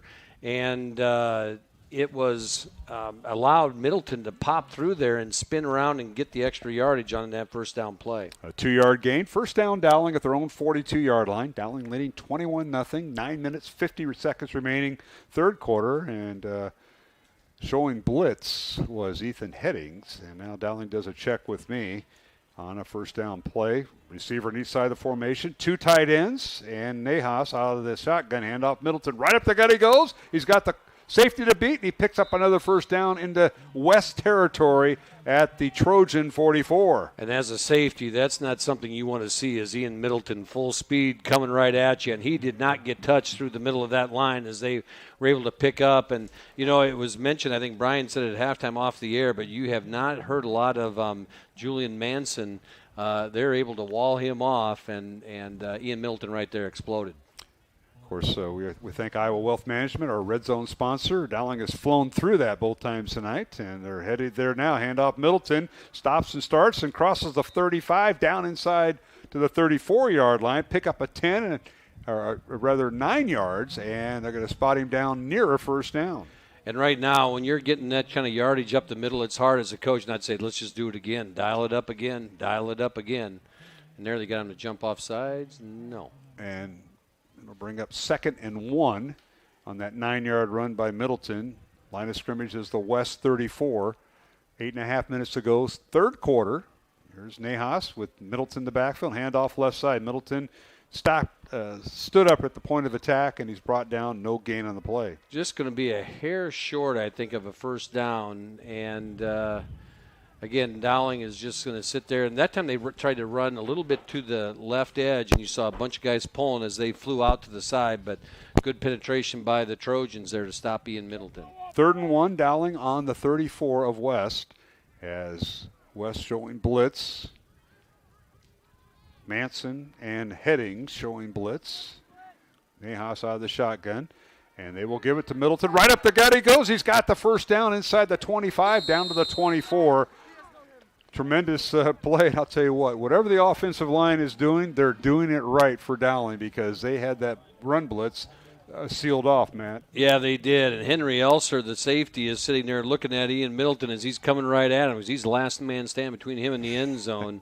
And he's able to get down on his ankles there and take Middleton down. 1st and 10, Dowling on the west 24-yard line. Handoff Middleton left side, and this time they get in the backfield. Nice job by their safety, Ethan Headings. And a little bit of help that time from A.J. Hodge. And they get Middleton in the backfield, a rare occasion there, back to the 27-yard line, loss of 3. Yeah, the first time that they've had a negative play here for quite some time. And, and at some point here, as the defense coordinator, you're saying, okay, they're just going to run the ball. We're going to run blitz. We're going to send everybody 8 men in the box. Let's go. And that's what happened there. All right, 2nd and 12, handoff Middleton again. And he crashes through there right over center. And making the stop is Henry Elser for West down to the 16-yard line, a gain of 11, or rather a gain of 8, and it'll be a 3rd down and 2, they'll call it. And they're just finding that A gap and just blowing straight forward and getting on to Manson and then able to knock him off. Hand off Middleton again, right over center, and he's going to be brought down at the 15, so he'll gain 1. That'll bring up 4th down and short. Maybe a long yard. Let's see. Yeah, he's going to be a little bit short there, and I think, he probably thought he could have exploded through there and got it off that right side, but he hesitated and went left, and the way they've been moving the ball on the ground, I don't think there's much hesitation here from Coach Wilson. This will be the 13th play of the Dowling drive, which started at the 20-yard line to start the 3rd quarter. Not one pass in this drive, so 6 minutes remaining 3rd quarter. 4th and 2 Maroons, they'll call it, from the 15 of West. And we've got a timeout on the field. So we'll take it with them. Dowling 21, Iowa City West nothing here in the 3rd quarter from MediaCom Stadium on the campus of Drake University in Des Moines on Iowa Catholic Radio and CISN.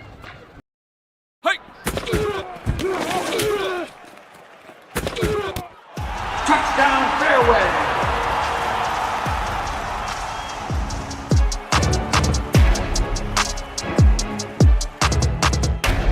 Western lets your UTV power through the storm. The Impact V Plow and Impact Straight Blade. With the features the pros demand. Custom tailored for your UTV. And to keep your work top notch, rely on the Tornado UTV Hopper Spreader. Now that's a job well done. Western, more jobs done faster. Visit Truck Equipment Inc. today at truckequipmentinc.com. Free Godfather's Pizza begins with the download. Order through my new online ordering app and start earning free pizza and sides. It's easy. Download the Godfather's Pizza online ordering app today. Do it. Here at MediaCom Stadium on the campus of Drake University in Des Moines, Class 5A football quarterfinals. Dowling leading 21-0. Maroons now in the red zone. It's Dowling now hands it off to Middleton near side, dances down the sideline. They say he stayed in. Touchdown, Ian Middleton. Middleton from 15 yards out. Dowling scores on a 13-play, 80-yard drive to start the second half and lead 27-0. They continually been bringing that blitz off the backside, and then, from the wide side of the field, I don't know if it's by the formation, sometimes by the wide side, and they just walled everything off, ran away from the blitz, and was able to get around the corner. And Ian Middleton just showed his speed. He's got that explosiveness to run over people, but he's also got the talent to get around the end speed-wise and hit the pylon. For Middleton, that is his 2nd touchdown of the night as he went right through our Iowa Wealth Management, a fee-only investment advisory firm, Red Zone, iowawealth.com. Extra point up and good. Dowling 28 and Iowa City West nothing. 5:45 left to go 3rd quarter. Back in 1 minute along the Iowa Catholic Radio Network and CISN.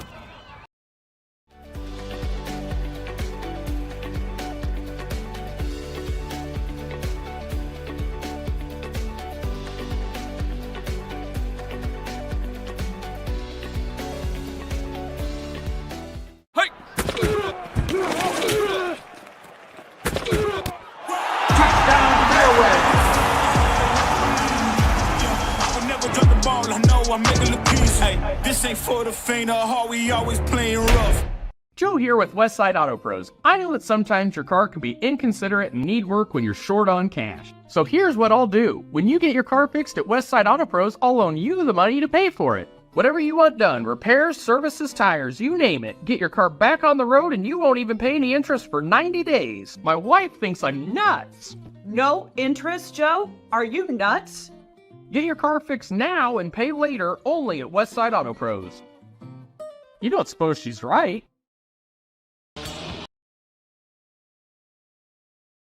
To MediaCom Stadium. Here is a kickoff by Dowling, and now recovered by Kai Brink, number 41 on the special teams for Iowa City West. And Dowling takes over, or rather, Dowling's defense will go on the field for the first time in the second half after Dowling's offense went 13 plays, 80 yards, capped off by Ian Middleton's second touchdown of the night from 15 yards. Wins lead at 28-0. Let's go down to our Jenny Farrell sideline report. And here's Brian Morris. Brian? Yeah, guys, after about 3 downs of that drive for Dowling, Iowa City brought in their big left guard, Colin Winters, the 6'4", 310-pounder. They were putting him kind of at nose guard, but Dowling still, it didn't matter because they were getting chunks of yards constantly. But Iowa City High, they got to bring in any athlete they can. Yeah, especially that. What you're talking about is on first down, Wheeler's pass to Manson is incomplete, through a little bit behind him, but again, Matt, he's having to release quicker than he wants to. Reese Wheeler, the quarterback for West. And that one was a little bit low, and it was a little bit of traffic there as Manson was coming through the middle, and I couldn't tell if it was Carlos Blount was right in front and was able to break it up. So quick scores you got on playoff games? Quick scores. Johnson up on Valley 14-7 as they enter the second half. Here's the play. All right, here's Janis with it, and he's still on his feet and tries to bounce outside. Gets outside the hash marks, but finally brought down shy at the first down at the 36. Go ahead, man. Waukee Northwest up on Sioux City East 20-7. That game is in the third quarter. And coming out of the halftime, Liberty is up on Southeast Polk 17-14. All right. Here it's Dowling 28. Big play. West nothing. And now everything going wrong as the play goes towards the sideline. And Ethan Headings with the football, but he caught it and didn't gain, maybe. Yeah, and he lost a yard. Lost a yard back to the 36-yard line. Wow. They try to do a quick screen out to the split end, and Maroons are all over it. Creates a 4th and 3 here for Iowa City West. And they're going for it. Wheeler chasing the pocket, rolls to his right. There, Hagen's bearing down on him, fires the ball downfield. The pass incomplete, and then a penalty flag down as they threw it in the Dowling secondary. The intended receiver that time was Manson, and Dowling's going to be whistled for a pass interference, apparently. That'll be 15 yards. And Brady Hagan, you're right, man. That was a freight train running down the tracks right there as he's trying to create the angle and get on Wheeler. And the only thing missing is his game day pants that he wears to school, right? He would have split them right there. He was moving. So the ball will be at on the Dowling 49 if they measure this right. They do, and so it'll be first down, personal foul penalty against Dowling. First down West at the Dowling 49. So West with their first possession of the second half. Dowling had the ball for 6 minutes and 15 seconds. And West took over with 5:43 left to go in the quarter, trailing 28-0. Now it's 1st and 10 West, the Dowling 49. Back to throw Wheeler in play action. Fires over the middle. Passes caught, first down. Nice job that time. Found Manson over the left side, and he was brought down as he made the catch. He was, and a good play by Maddox Capola to take him and make sure he takes him down as they went off quick. And, he came off clean off the line of scrimmage, and that allowed him to get into that seam there right on the numbers.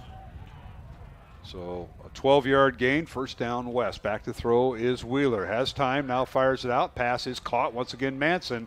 That's what you got to watch out for. Their big-time players are going to come through. They're going to try to rally, and it's a first down West at the Dowling 26. Yeah, he got him across the middle, and he comes clean, and Wheeler puts it on him. A nice tackle there, I believe, by Blount to bring him down, and this is as deep as they've been for a while. A 12-yard catch and an 11-yard catch. Back to throw again is Wheeler, fires it out, and this time caught by Ethan Headings, and he angles out of bounds, and they're going to say he stayed in bounds and put him out about the 17-yard line of Dowling, gain of 9. Nice run by Headings there to try and scrape forward for a couple more yards as he got wrapped up. And Dowling has made this team one-dimensional right now. All they can do is throw the ball and occasionally try to sneak a run in, like right here. All right, Wheeler will hand it off to Campbell Janis, over 1,200 yards on the season, now over 1,300 yards, and he picked up the first down as he ran over the left guard. Yeah, got just enough of a push and to get that first down, and here we go. 1st and 10, West on the Dowling 14. Hand off to Janis. He's hit and smothered and may have lost the yard or got back to the line of scrimmage. We'll see. Forward progress to the 14, no gain. No gain, just, in that defensive front there, Bobo collapsed from the backside and was able to track him down, and a good pile made there by Elcock and Hagan on the inside. 3 receivers to the right, 1 to the left. West going north to south. He fired in the end zone. The pass is caught for the touchdown. Nice play that time as little arm tackle, struggle between the Dowling defender and the receiver. Caught for the touchdown, and West scores with 3:01 to go in the third quarter. Mark, I knew what you were trying to say. Yeah, there was a lot of hand fighting there. And that was. There was some struggle there, and I couldn't tell. Was that Roberson? No, it was Headings. Headings for the touchdown. Holding, guys, on Iowa. It was a touchdown. Now holding. And who'd they call that on, Brian? It was, let's just say, a lineman. Okay. That's a safe call. So that wipes out the touchdown to Headings. So it'll move the ball back to the 23-yard line. Yeah, that's being snake bit right there, because that was a good catch by Headings and actually really good coverage. I couldn't tell if it was Roberson or Watson on that side of the field, but here you go again, line up the second and long. That was Robertson on that side, so they were hand fighting, and now back to throw on 2nd and 20. Wheeler being flushed from the pocket, almost caught him. They're trying to run him down. He'll fire it out of bounds, incomplete. Boy, he had Hagan after him. He had Bobo after him. Perez after him. Perez, just looking at all the numbers. The 4 defensive linemen. Yeah, Wheeler was running for his life right there, and Bobo thought he could get. Wheeler's fast, and then all of a sudden you see Perez coming down the line too, and nice play by the defense. Our thanks tonight to the Jenny Farrell team with our sideline reports. Brian Morris doing that tonight along the Dowling sideline. Stay tuned after the game. We will have interviews from the field. This will be our final time we can do it because we go to the Dome and there are no live interviews on the field, but we'll do it tonight for the final time. And now Wheeler back to throw. Wants to run. He's going to get hit, and he's going to get sacked back at the 25-yard line. And guess who? Ryan Bobo, one of the captains, makes the stop. Yeah, we got a flag down the field. Great play by Bobo. Wheeler was going to run and then realized he couldn't get much yardage and backed up to stay behind the line of scrimmage. Bobo tracks him down, but there is a flag on the field. So he was brought down at the 25-yard line, so he'll lose 2 yards, but we'll see what this is all about on the sack by Ryan Bobo. And try to pick up our official's mic here. No mic. Yeah, no mic. So it was holding on the defensive back, guys, on the east side of the field. And that's not an automatic first down? It was 3rd and 20. It is not in high school, so they got to mark it off, and it'll be third. It'll be down over, but it'll be 3rd and 10? 10. Yeah. At the 14-yard line is where they'll spot it. And that is the big difference between high school football and at the upper levels. Upper levels, that's first down automatic, even though. So 3rd and 10 now for West at the 14-yard line of Dowling. Back to throw is Wheeler. Wants to run. Looking, now running, and throws in the back part of the end zone, overthrew everybody, incomplete. Henry Elser was the intended receiver, number 6. But Dowling had that well defended, and it'll bring up 4th down. And I tell you what, he had Bonanno chasing him down, and that is so hard to throw on the run like that. Even, he's right-handed quarterback rolling that way. That's the way you want to throw it. But, boy, he's sprinting and trying to throw the football 20 yards downfield, and that's tough. This will be the 13th play of the West drive that started back at their own 29-yard line, following Dowling's only possession here in the second half, as Ian Middleton scoring from 15 yards out. West has had the ball since, and we've come to the final 2:17 of the third quarter, and we've got a timeout on the field. We'll take it with them. 2:17 to go, third quarter. Dowling 28, Iowa City West nothing on Iowa Catholic Radio and CISN. Hey! Touchdown fairway!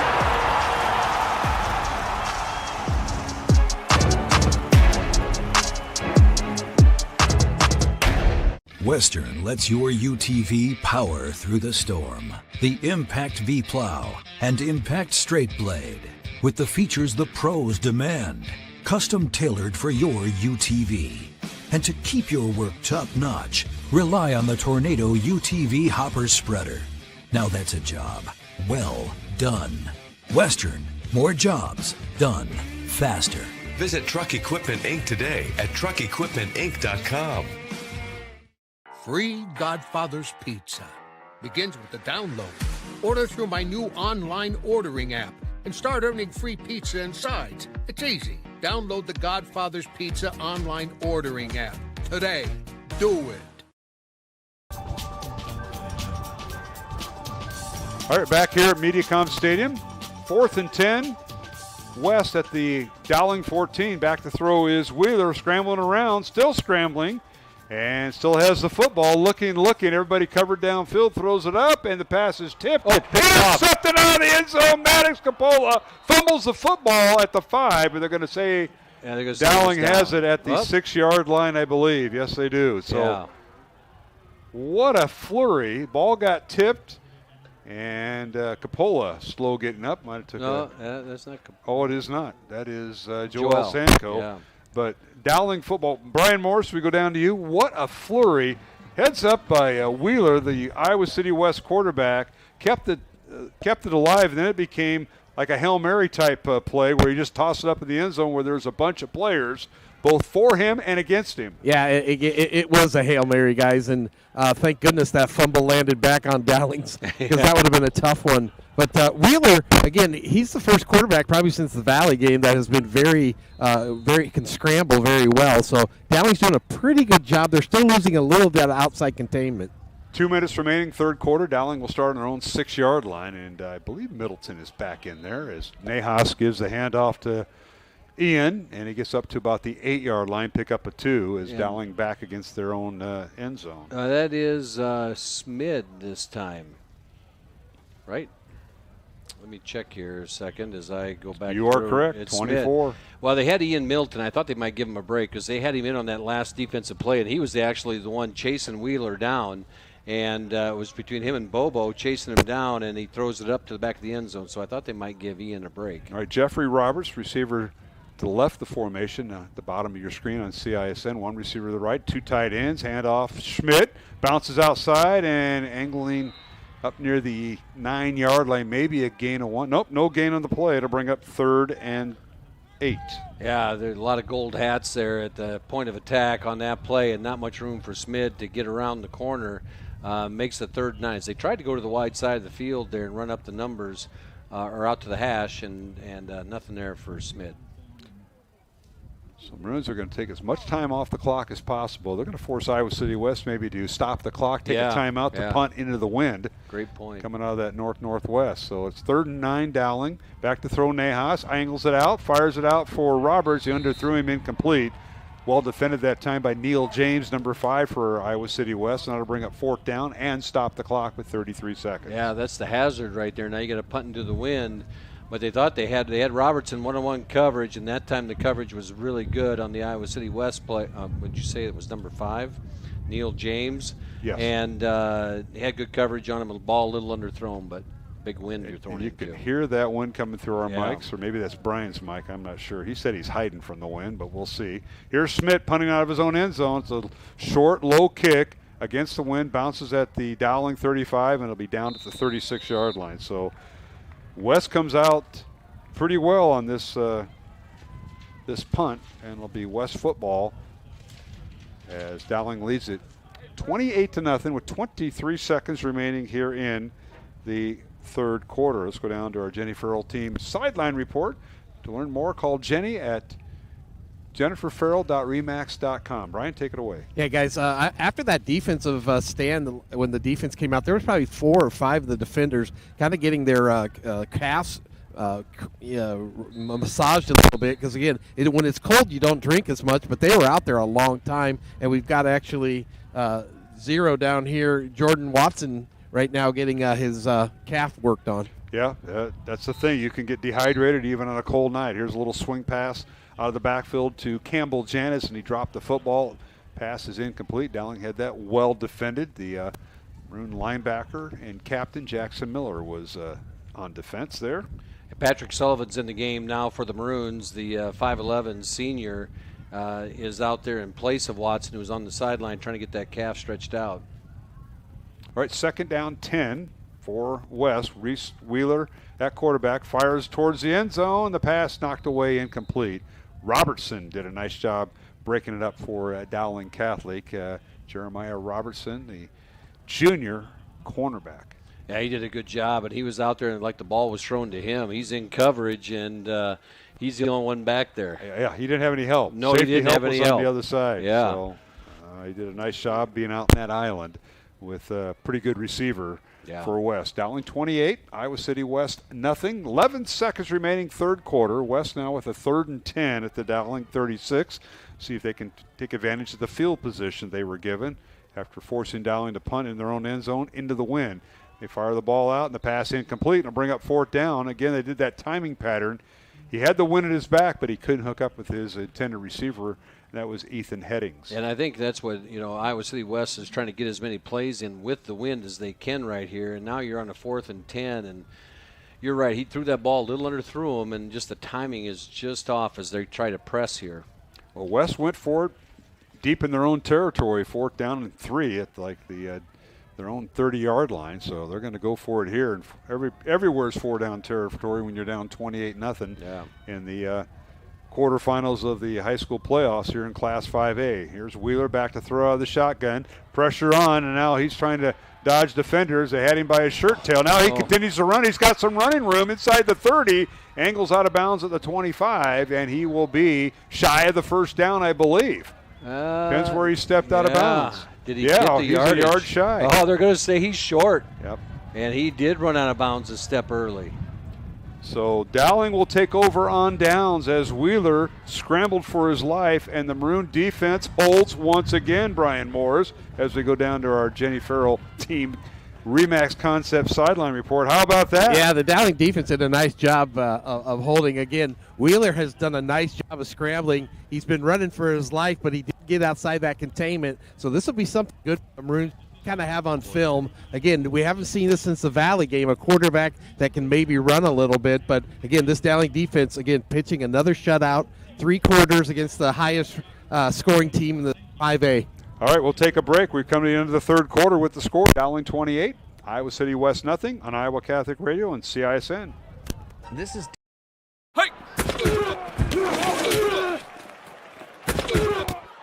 Touchdown fairway.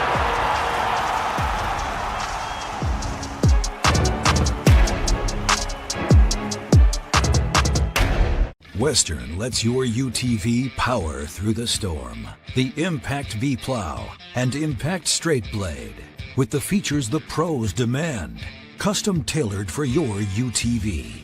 And to keep your work top-notch, rely on the Tornado UTV Hopper Spreader. Now that's a job well done. Western, more jobs done faster. Visit Truck Equipment Inc. today at truckequipmentinc.com. whether an unbeliever should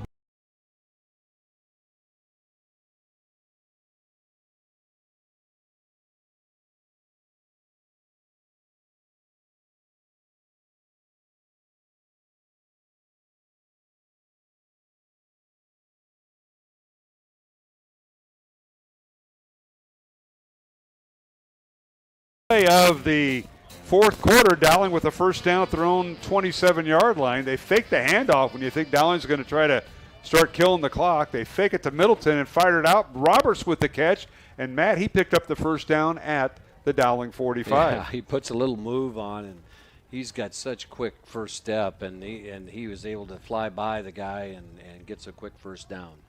18-yard gain, 1st and 10 Dowling at their own 45-yard line.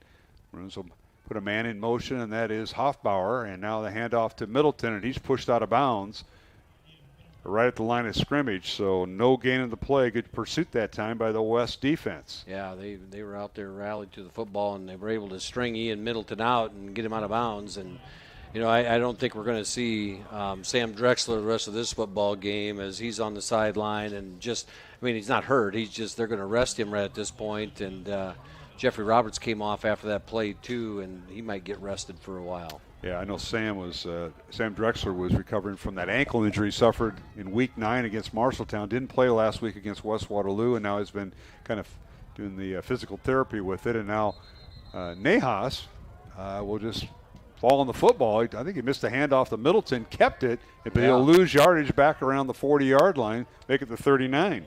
Yeah, just a little bit mishandled back there, and did the right thing and just falling on the football and making sure it's safe at this point. Unfortunately, a 6-yard loss, and that'll bring up 3rd and 16 Dowling on their own 39-yard line. Dowling leads at 28-0. We're underway here in the fourth quarter.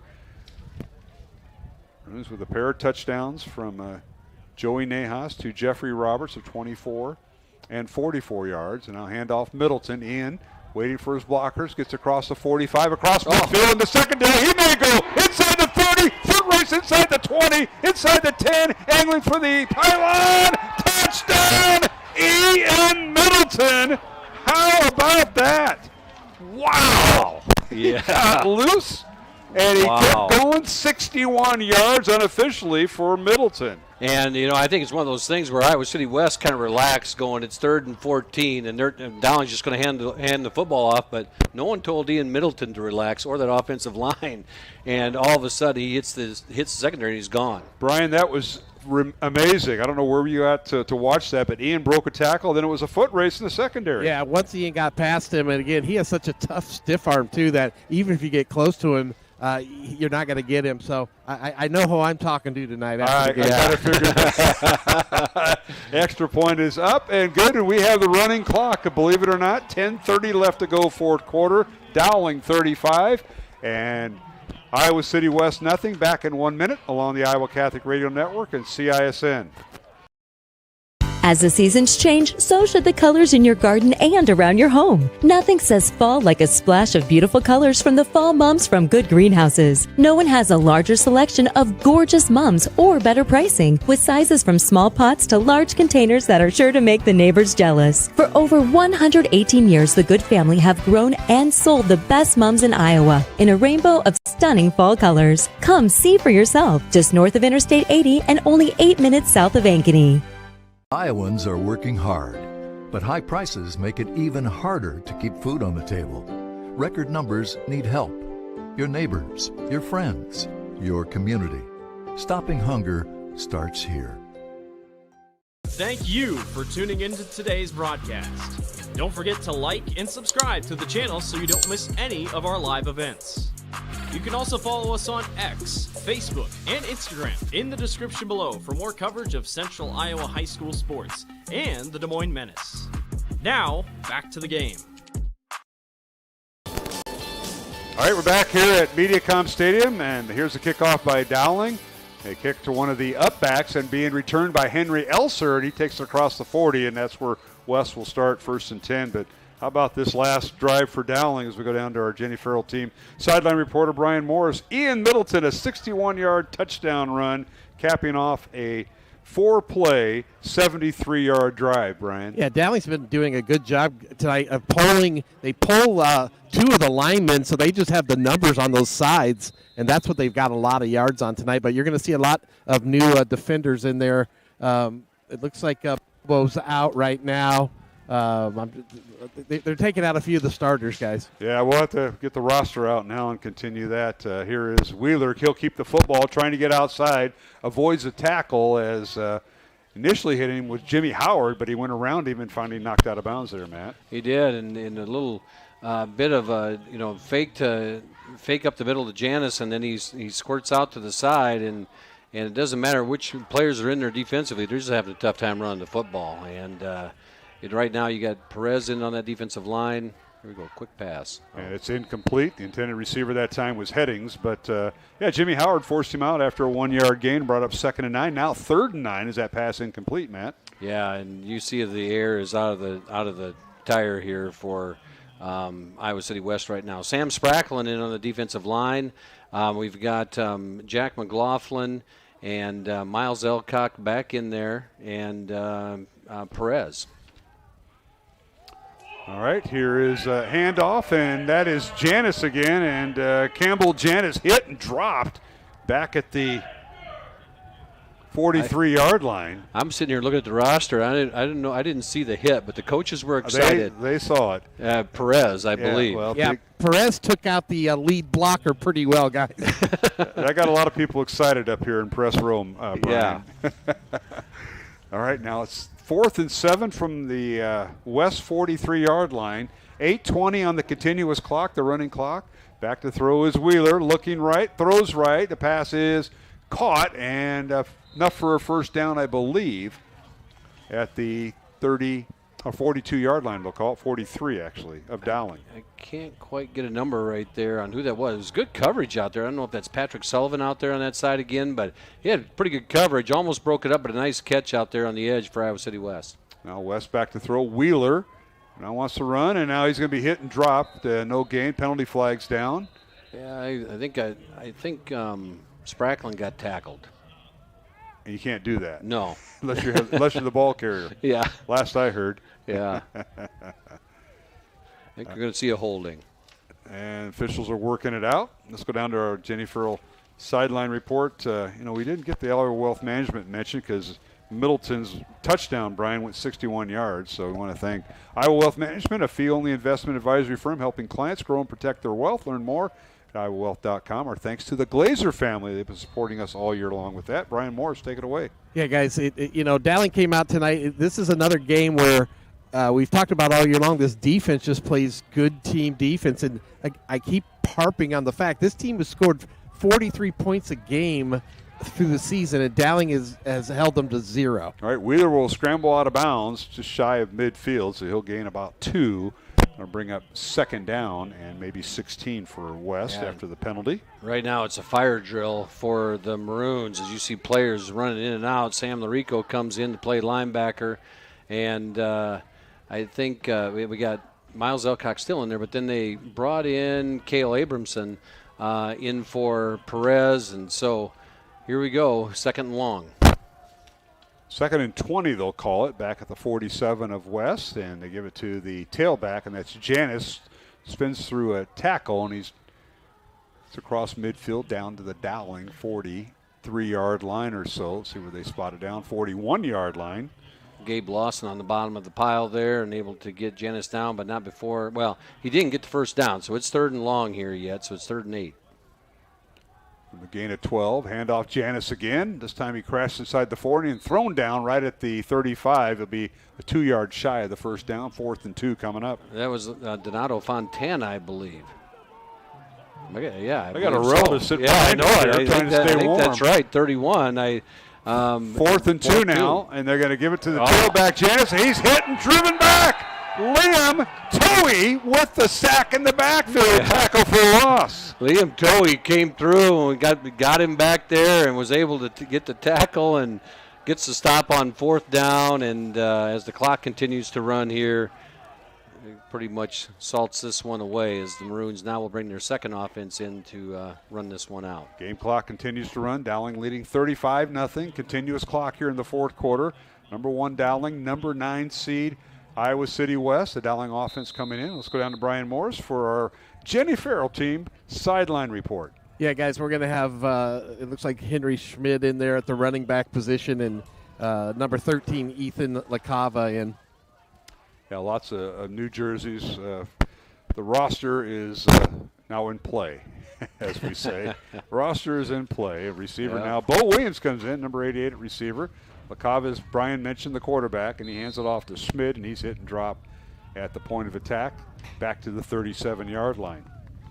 Yeah, there's a pressure there as looks like you're starting to see Iowa City West sub a few guys in as well as you're just trying to get players on the field here and get that playoff taste at this time of the season. And what a dominant performance by the Maroons. It is, and the Maroons will advance to the semifinals. They're 4 minutes and 40 seconds away. Next Friday at the Unidome in Cedar Falls, we'll be there with them.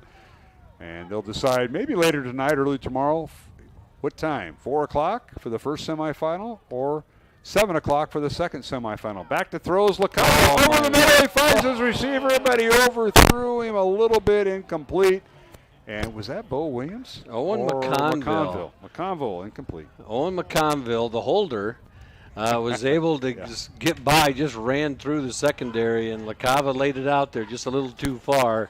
And, LaCava's been sitting on the bench, and then you try to throw that ball with the wind, and that's a tough one right there, and just sailed it over Owen McConville's head. It doesn't stop the clock. Game clock continues to run on an incomplete pass. Keep forgetting that. It's hard to believe. You got top 9 seeds going at it here, and there's a running clock. The Maroons with the win, and they're just trying to run the clock out. Handoff goes to Schmid, and he's driven back. Spot forward progress up to the 36-yard line, loss of 1. Yeah, and you got a lot of people running in and out, and I think, Owen McConville, the reason they threw that pass there is sometimes you get a player that's been doing a lot for you, and he's holding all year long, does a great job doing that, and you just want to give him a little taste and take a shot. All right, Brian, I know you want to talk to Ian Middleton. Who else do you have? Maybe on the defensive side you might want to speak to. I don't know. I'm still debating in my head, but Ryan Bobo's been in the backfield. He's a captain the whole night long. I don't know. We can think through that one. All right, we have to talk to a commercial about this. Yeah. So, all right, Dowling's going to call a timeout, I believe. So we will too. 2:55 remaining, fourth quarter. Dowling 35, Iowa City West nothing. The Class 5A football playoffs continue with the quarterfinals in 1 minute on Iowa Catholic Radio and CISN.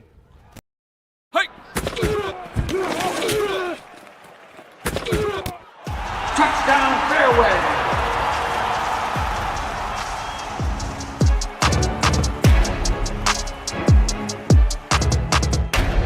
Western lets your UTV power through the storm. The Impact V Plow and Impact Straight Blade, with the features the pros demand, custom tailored for your UTV.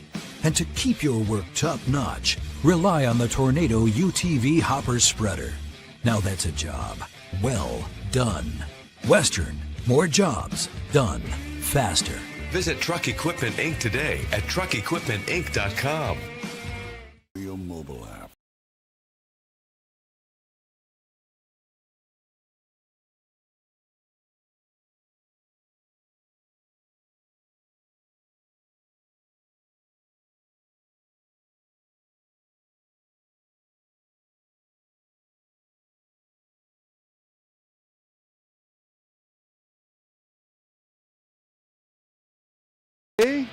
Dowling Catholic on the punt. Jackson Smith punts it to Iowa City West. Henley Elser fields it on top, and he's brought down right at the 26-yard line. That's where West will have it, 1st and 10 with 2:15 remaining in the fourth quarter. Dowling leading 35-0. Mark Amadeo alongside Matt Maindring and Brian Morris. Just a few minutes away from Dowling celebrating, punching their ticket to the Final Four in Class 5A football. It is a handoff now.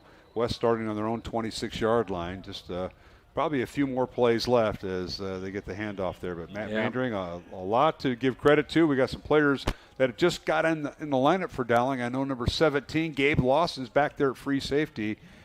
He and Gavin Gardner-Smith are back there. So I'll help you with. There's 2 out of there. Yep, you don't have to read. Here's a pass play. That's caught, and that is Cade Towler with the reception. Go ahead, Matt. Across the middle there, I was going to say Toey, and so on that last play, we were able to get the tackle. And here, Iowa City West is going a little hurry up, just trying to get something positive at the end of the season on, because they do have Wheeler out there yet throwing the football. All right, 1st and 10, West on their own 44. They give it to the tailback, Janis. He can't get the corner turn. Dowling Reserve's doing a pretty good job. As Liam Toey once again around the tackle. He might have got him at the shoestrings, and somebody else finished him off. I think that was a different running back for... I'll get that here. For West. Reese Wheeler still in at quarterback. They fake the handoff. Back to throw is Wheeler over the middle. Pass is caught right between the Dowling defenders. 1st down West at the Dowling 38. Good play there. They got the 1st down, but a good tackle as soon as he caught the football. And I believe that was Jimmy Howard. All right, Cade Towler on the reception. 1st and 10 West at the 38 of Dowling. The final 25 seconds of the fourth quarter. And Wheeler will keep the football, fakes the handoff, and he's run out of bounds And a penalty flag on Dowling, so at 15, so that'll stop the clock with 18 seconds remaining. Maroons get an unsportsmanlike conduct penalty, tackling and hitting out of bounds. Yeah, it'd be a horse collar. Tackle, and so now they got to turn it. Well, they'll get another 15 yards here. All right, note to our network stations, and that is Randy Nielsen, our director here for CISN, and to Roman Wilkham back at the Iowa Catholic Radio Studios. We'll take a 2-minute break once the game ends. We'll take a 2-minute break and come back with our post-game show, and we'll have interviews from the field with Brian Moore, so keep that in mind. 2 minutes, and we're 18 seconds away from the end of the game. First down west at the Dowling 16. Wheeler back to throw, fires it out. Pass is caught, and that's Ethan Headings with the catch, and that'll do it. That'll do it. Catch right at the 13-yard line, gain of 3, and Dowling has punched their ticket to the 4A semifinals next Friday from the Unidome in Cedar Falls. They pitched the shutout against the state's Class 5A top scoring team as Iowa City West coming in averaging 43.5 points a contest, held to no points tonight. Dowling a winner, 35-0 final score, Matt. I want to get Liam Hogan made that last tackle. So you got in there and got that last tackle to stop any chance of a score, and what a performance by the Maroons as they just came out here and were dominant from start to finish. And you saw Iowa City West come out in that hurry up and tried to put some pressure on the defense, and did, and got down there, but then the defense clamped down, and what a performance. All right, final score, Dowling 35, Iowa City West 0. The Maroons have won. They have the longest winning streak now in Class 5A. They had it coming in. They have won 10 in a row. Dowling 10-1 on the season. West will close out their season with a record of 8-3 and a number 9 seed in Class 5A. We'll take a 2-minute break and return with our post-game show. Again, the final, Dowling 35, Iowa City West 0 on Iowa Catholic Radio and CISN. Iowans are working hard, but high prices make it even harder to keep food on the table. Record numbers need help. Your neighbors, your friends, your community. Stopping hunger starts here. Employee pricing plus extra DeArmond discounts at DeArmond Ford. New 2024 F-150s with over $20,000 off. Get a new Ford Bronco with $9,000 off plus 3.9% for 72 months. New Bronco Sports on sale for $37,990 plus 3.9% for 72 months. And new Super Duties with $10,000 off. Extra discounts on top of employee pricing. Only at DeArmond Ford, Indianola.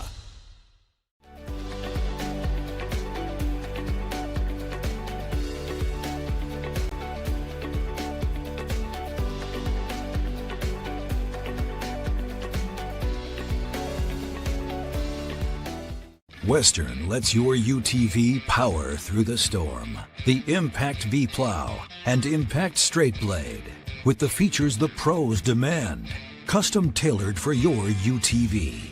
And to keep your work top-notch, rely on the Tornado UTV Hopper Spreader. Now that's a job well done. Western, more jobs done faster. Visit Truck Equipment Inc. today at truckequipmentinc.com. Thank you for tuning into today's broadcast. Don't forget to like and subscribe to the channel so you don't miss any of our live events. You can also follow us on X, Facebook, and Instagram in the description below for more coverage of Central Iowa high school sports and the Des Moines Menace. Now, back to the game.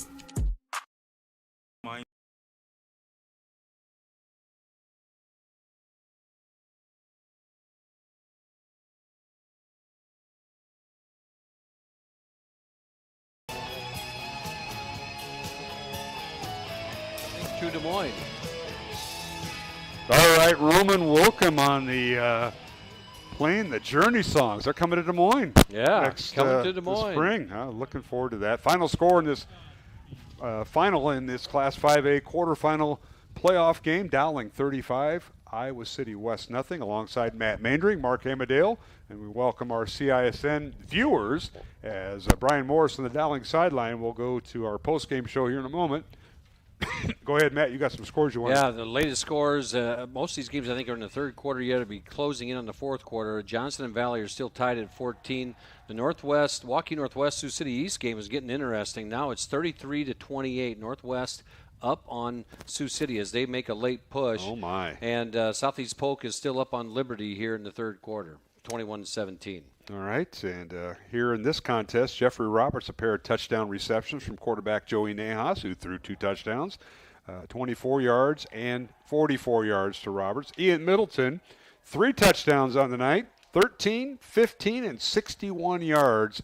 And that was the scoring as Dowling shuts out Iowa City West 35-0. Brian Morris, you've got you're going to catch up with a couple of the players. One of them, Ian Middleton, and the other, Carlos Blunt, the leading tackler for Dowling this year, Brian. Yeah, again, he's had such a good year. And I think Coach Wilson said last week, and, he's really the kind of the captain of that defense in terms of calling the plays and everything. So, again, we'll get Carlos on. He's had a great season. But, again, I think the Maroons defense came to play again tonight, guys. And the offense, when they get that running game going, it opens up, a passing game, and you just need 2 quick passes to Jeffrey Roberts, and suddenly you've got a touchdown. So good. I mean, this Maroon team, again, it's going to be an exciting game here. I got Carlos here. Okay, I'll let you get set with Carlos. Again, Dowling the winner, 35-0. Dowling led at halftime 21-0.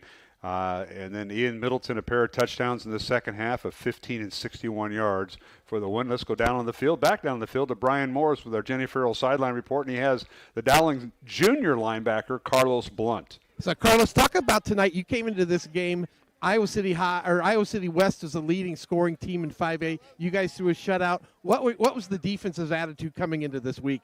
Hey, well, to start out, we don't look at the outside noise. We come into practice every week, inside and out. We take care of ourselves, and we play at our standard every week, and it doesn't matter what other teams are bringing to us. We're going to play and be who we are every week. We don't have to worry about that. So it wasn't really a surprise when we came out here and did what we did.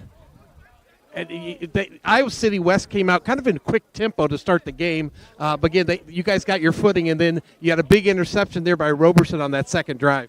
Yeah, well, of course, we come to practice every week, and we're prepared for things like that. So we're highly conditioned. We're ready to go every week. So something like that coming out tempo, we knew that they weren't going to be able to keep that pace all game. And then, of course, the interception at the end, that's the type of players that we have on our defense. We have elite all around, so that's not a surprise for us. We knew that was something we were going to be able to do. Talk a little bit about, this Dowling team overall. You guys had a great season so far. You have 2 more games, hopefully. What's going to be the attitude going into next week?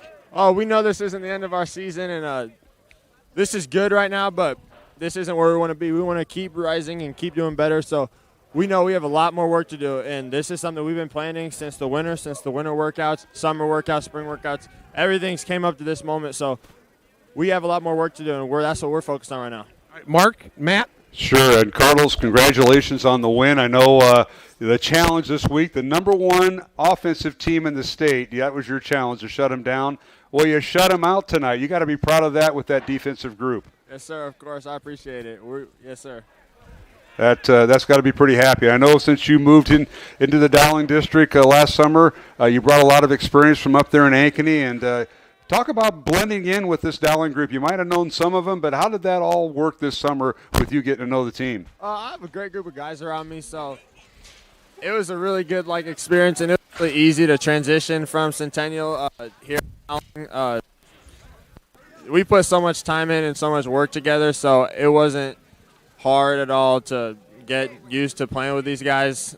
Again, I did know a lot of these players beforehand, so that helped it all too, but it was an easy transition, and the players and my teammates, even my coaches, made it pretty easy, so I got to be happy about that. And Carlos, you have a well-known uncle who played linebacker for the Pittsburgh Steelers, and, of course, me being a Raiders fan, I'm not too keen on the Steelers, but I respect you and your family. That is your Uncle Mel. Yes, sir. Yeah, he was a dog.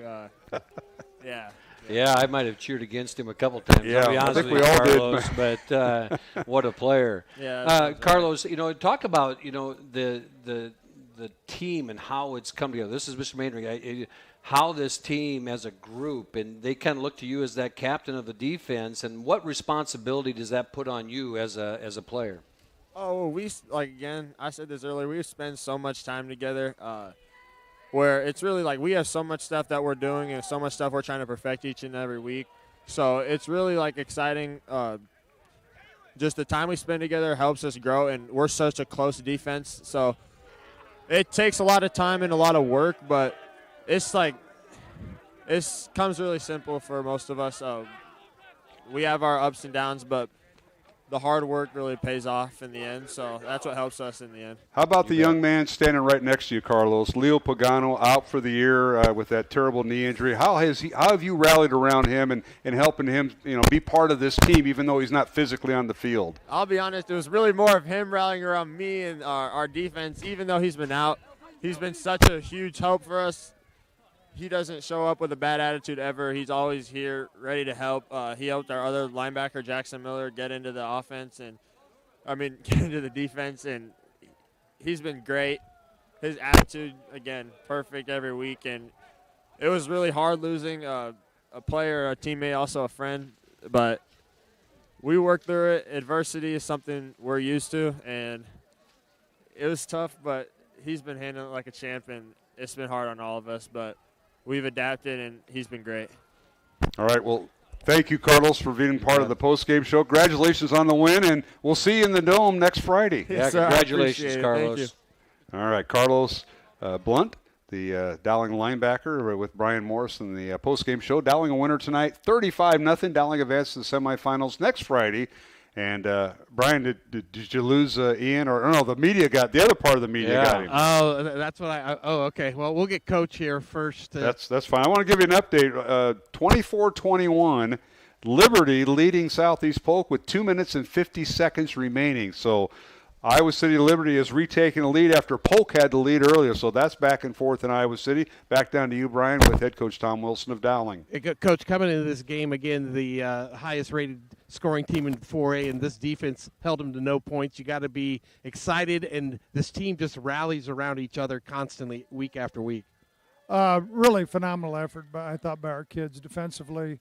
They came out and they're running that tempo, which – honestly, I said at half, I felt, okay, we'll get used to that. Our kids are used to seeing that somewhat in practice and things like that, so it's really nothing new, and I was thinking we could wear them down. But we fortunately, we were able to get stops a couple times in the red zone, and Robertson with a phenomenal pick there in the corner of the end zone against their number one receiver.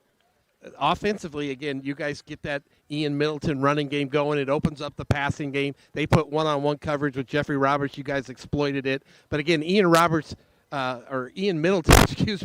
last drive, that touchdown, 65-yard to kind of put the nail in the coffin. What do you have to say about your senior captain? Well, he's a phenomenal leader. He's played varsity for 4 years, and he helps lead this group. And he's a tough kid too, and he just wants to win. And he'll encourage that offensive line. And if you think about it, we started out slow throughout the course of the year, and I think we rushed for 34 yards in that first ball game. And we're a little bit different now. And you talked about the coverage on Roberts, and really on the first one they had two guys over there, and it's an option route, and Jeffrey bends that thing inside, and that was a big-time move, and Joey put it on him. So high execution out of those guys. Talk about a little bit of the offensive line then, Coach. Again, 30 or 34 yards the first game, and just where they've come to this point in this season. Well, you kind of find out what you are and who you are, and that has helped us, and they've just continued to grow, and you kind of forget sometimes that Carter Barrett's a sophomore, and Evan Mitchell's a sophomore, there was still some growing to do. Max Thomas was starting his first game, and so I think our kids have done a good job of gelling. Pollock and Shelton have done a phenomenal job with them. I'd be remiss if I didn't say something about Brady Walls with those tight ends, with Schmolbach, who all he does is do the dirty work, and Leighton Oldfield in there doing a great job and helping Ian look good.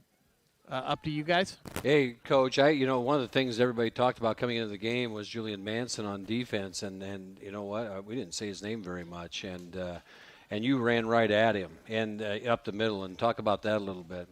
Well, that's what we felt would be the best thing for us to do, is to run at him as opposed to running away, because he can run. And so if we could get a body on him, we thought it would be to our benefit. And, I think they started bringing edge pressure from that side. Yeah. And then, on the last touch, or one of the touchdowns, one of our adjustments was to bring Preston Hoffbauer in motion and just seal off that back edge, and that allowed us to have Ian get in the end zone. It was going north, so I think it was the second to the last one, but it was on 4th down. So it was a great execution by our kids. Well, once again, Coach, the defense pitches a shutout. You let them play most of the game until they got the running clock. But I'll tell you what, they had some pretty good stops during the contest. Where West turned over on downs, and you got enough scoring, but your defense really came to play tonight. And I'm glad we talked to one of them, Carlos Blunt, who's had an outstanding season leading your team in tackles. He's been phenomenal, and he's a great leader on that side of the ball himself. And really proud of Carlos. That defense has done a lot of great things, and certainly proud of that. But they'll be the first one to tell you that, okay, we've got to move on to the next one. And we played against a really good offense tonight, and there's skill all over the place. I think their quarterback is a good player, and so we rose to the challenge. But there's a next one, and so we'll come in and tomorrow morning and watch some film and get a little yoga in, and hopefully get some rest and relaxation, and get ourselves ready for the next one. Yeah, whatever that is, and whoever that is, and we'll be up there next Friday, 4 or 7 o'clock. Do you have a preference of which time, Coach? Maybe you can call Boone and maybe get the early game? Yeah. Well, I can promise you that I've got no pull on I was kind of hoping for the late game because I want to go watch state swim. I want to get to Coralville and watch our girls compete in the state swim, and then just cruise on up to the. Well, Coach Wilson's a pretty good ambassador. You pull the cords for him, Coach. Yeah, well, I'm going to tell you, I'm not picky. I'm just glad we're playing. Yeah, that's right. Coach, congratulations on the win, and we'll see you in the Dome next week. All right, thank you. That's Tom Wilson, the Dowling football head coach. I'll tell you what a year it's been. Dowling improves its record to 10-1, 10 straight wins, leads Class 5A as they won 10 in a row, and they will take their talents north to the Unidome, and we'll wait with everyone else of who's to play. And I know, Matt, you're writing down scores. Yeah, games are changing. South crazy. Polk Liberty back and forth, Northwest and South Sioux City East back and forth. Yeah. So we know we're going to take a final break, but before that, we've got to sign off to our CISN group. Our thanks to Randy Nielsen, our director, and Nick Menson, our camera guy. Appreciate them tonight. They're out there in the cold over to the outside of our press box here. So our thanks to the CISN group led by Pete Tarpey, and we'll sign off on CISN. Final score: Dowling 35, Iowa City West nothing. Alongside Matt Maindring and Brian Morris, I'm Mark Amadale, and we'll sign off for CISN.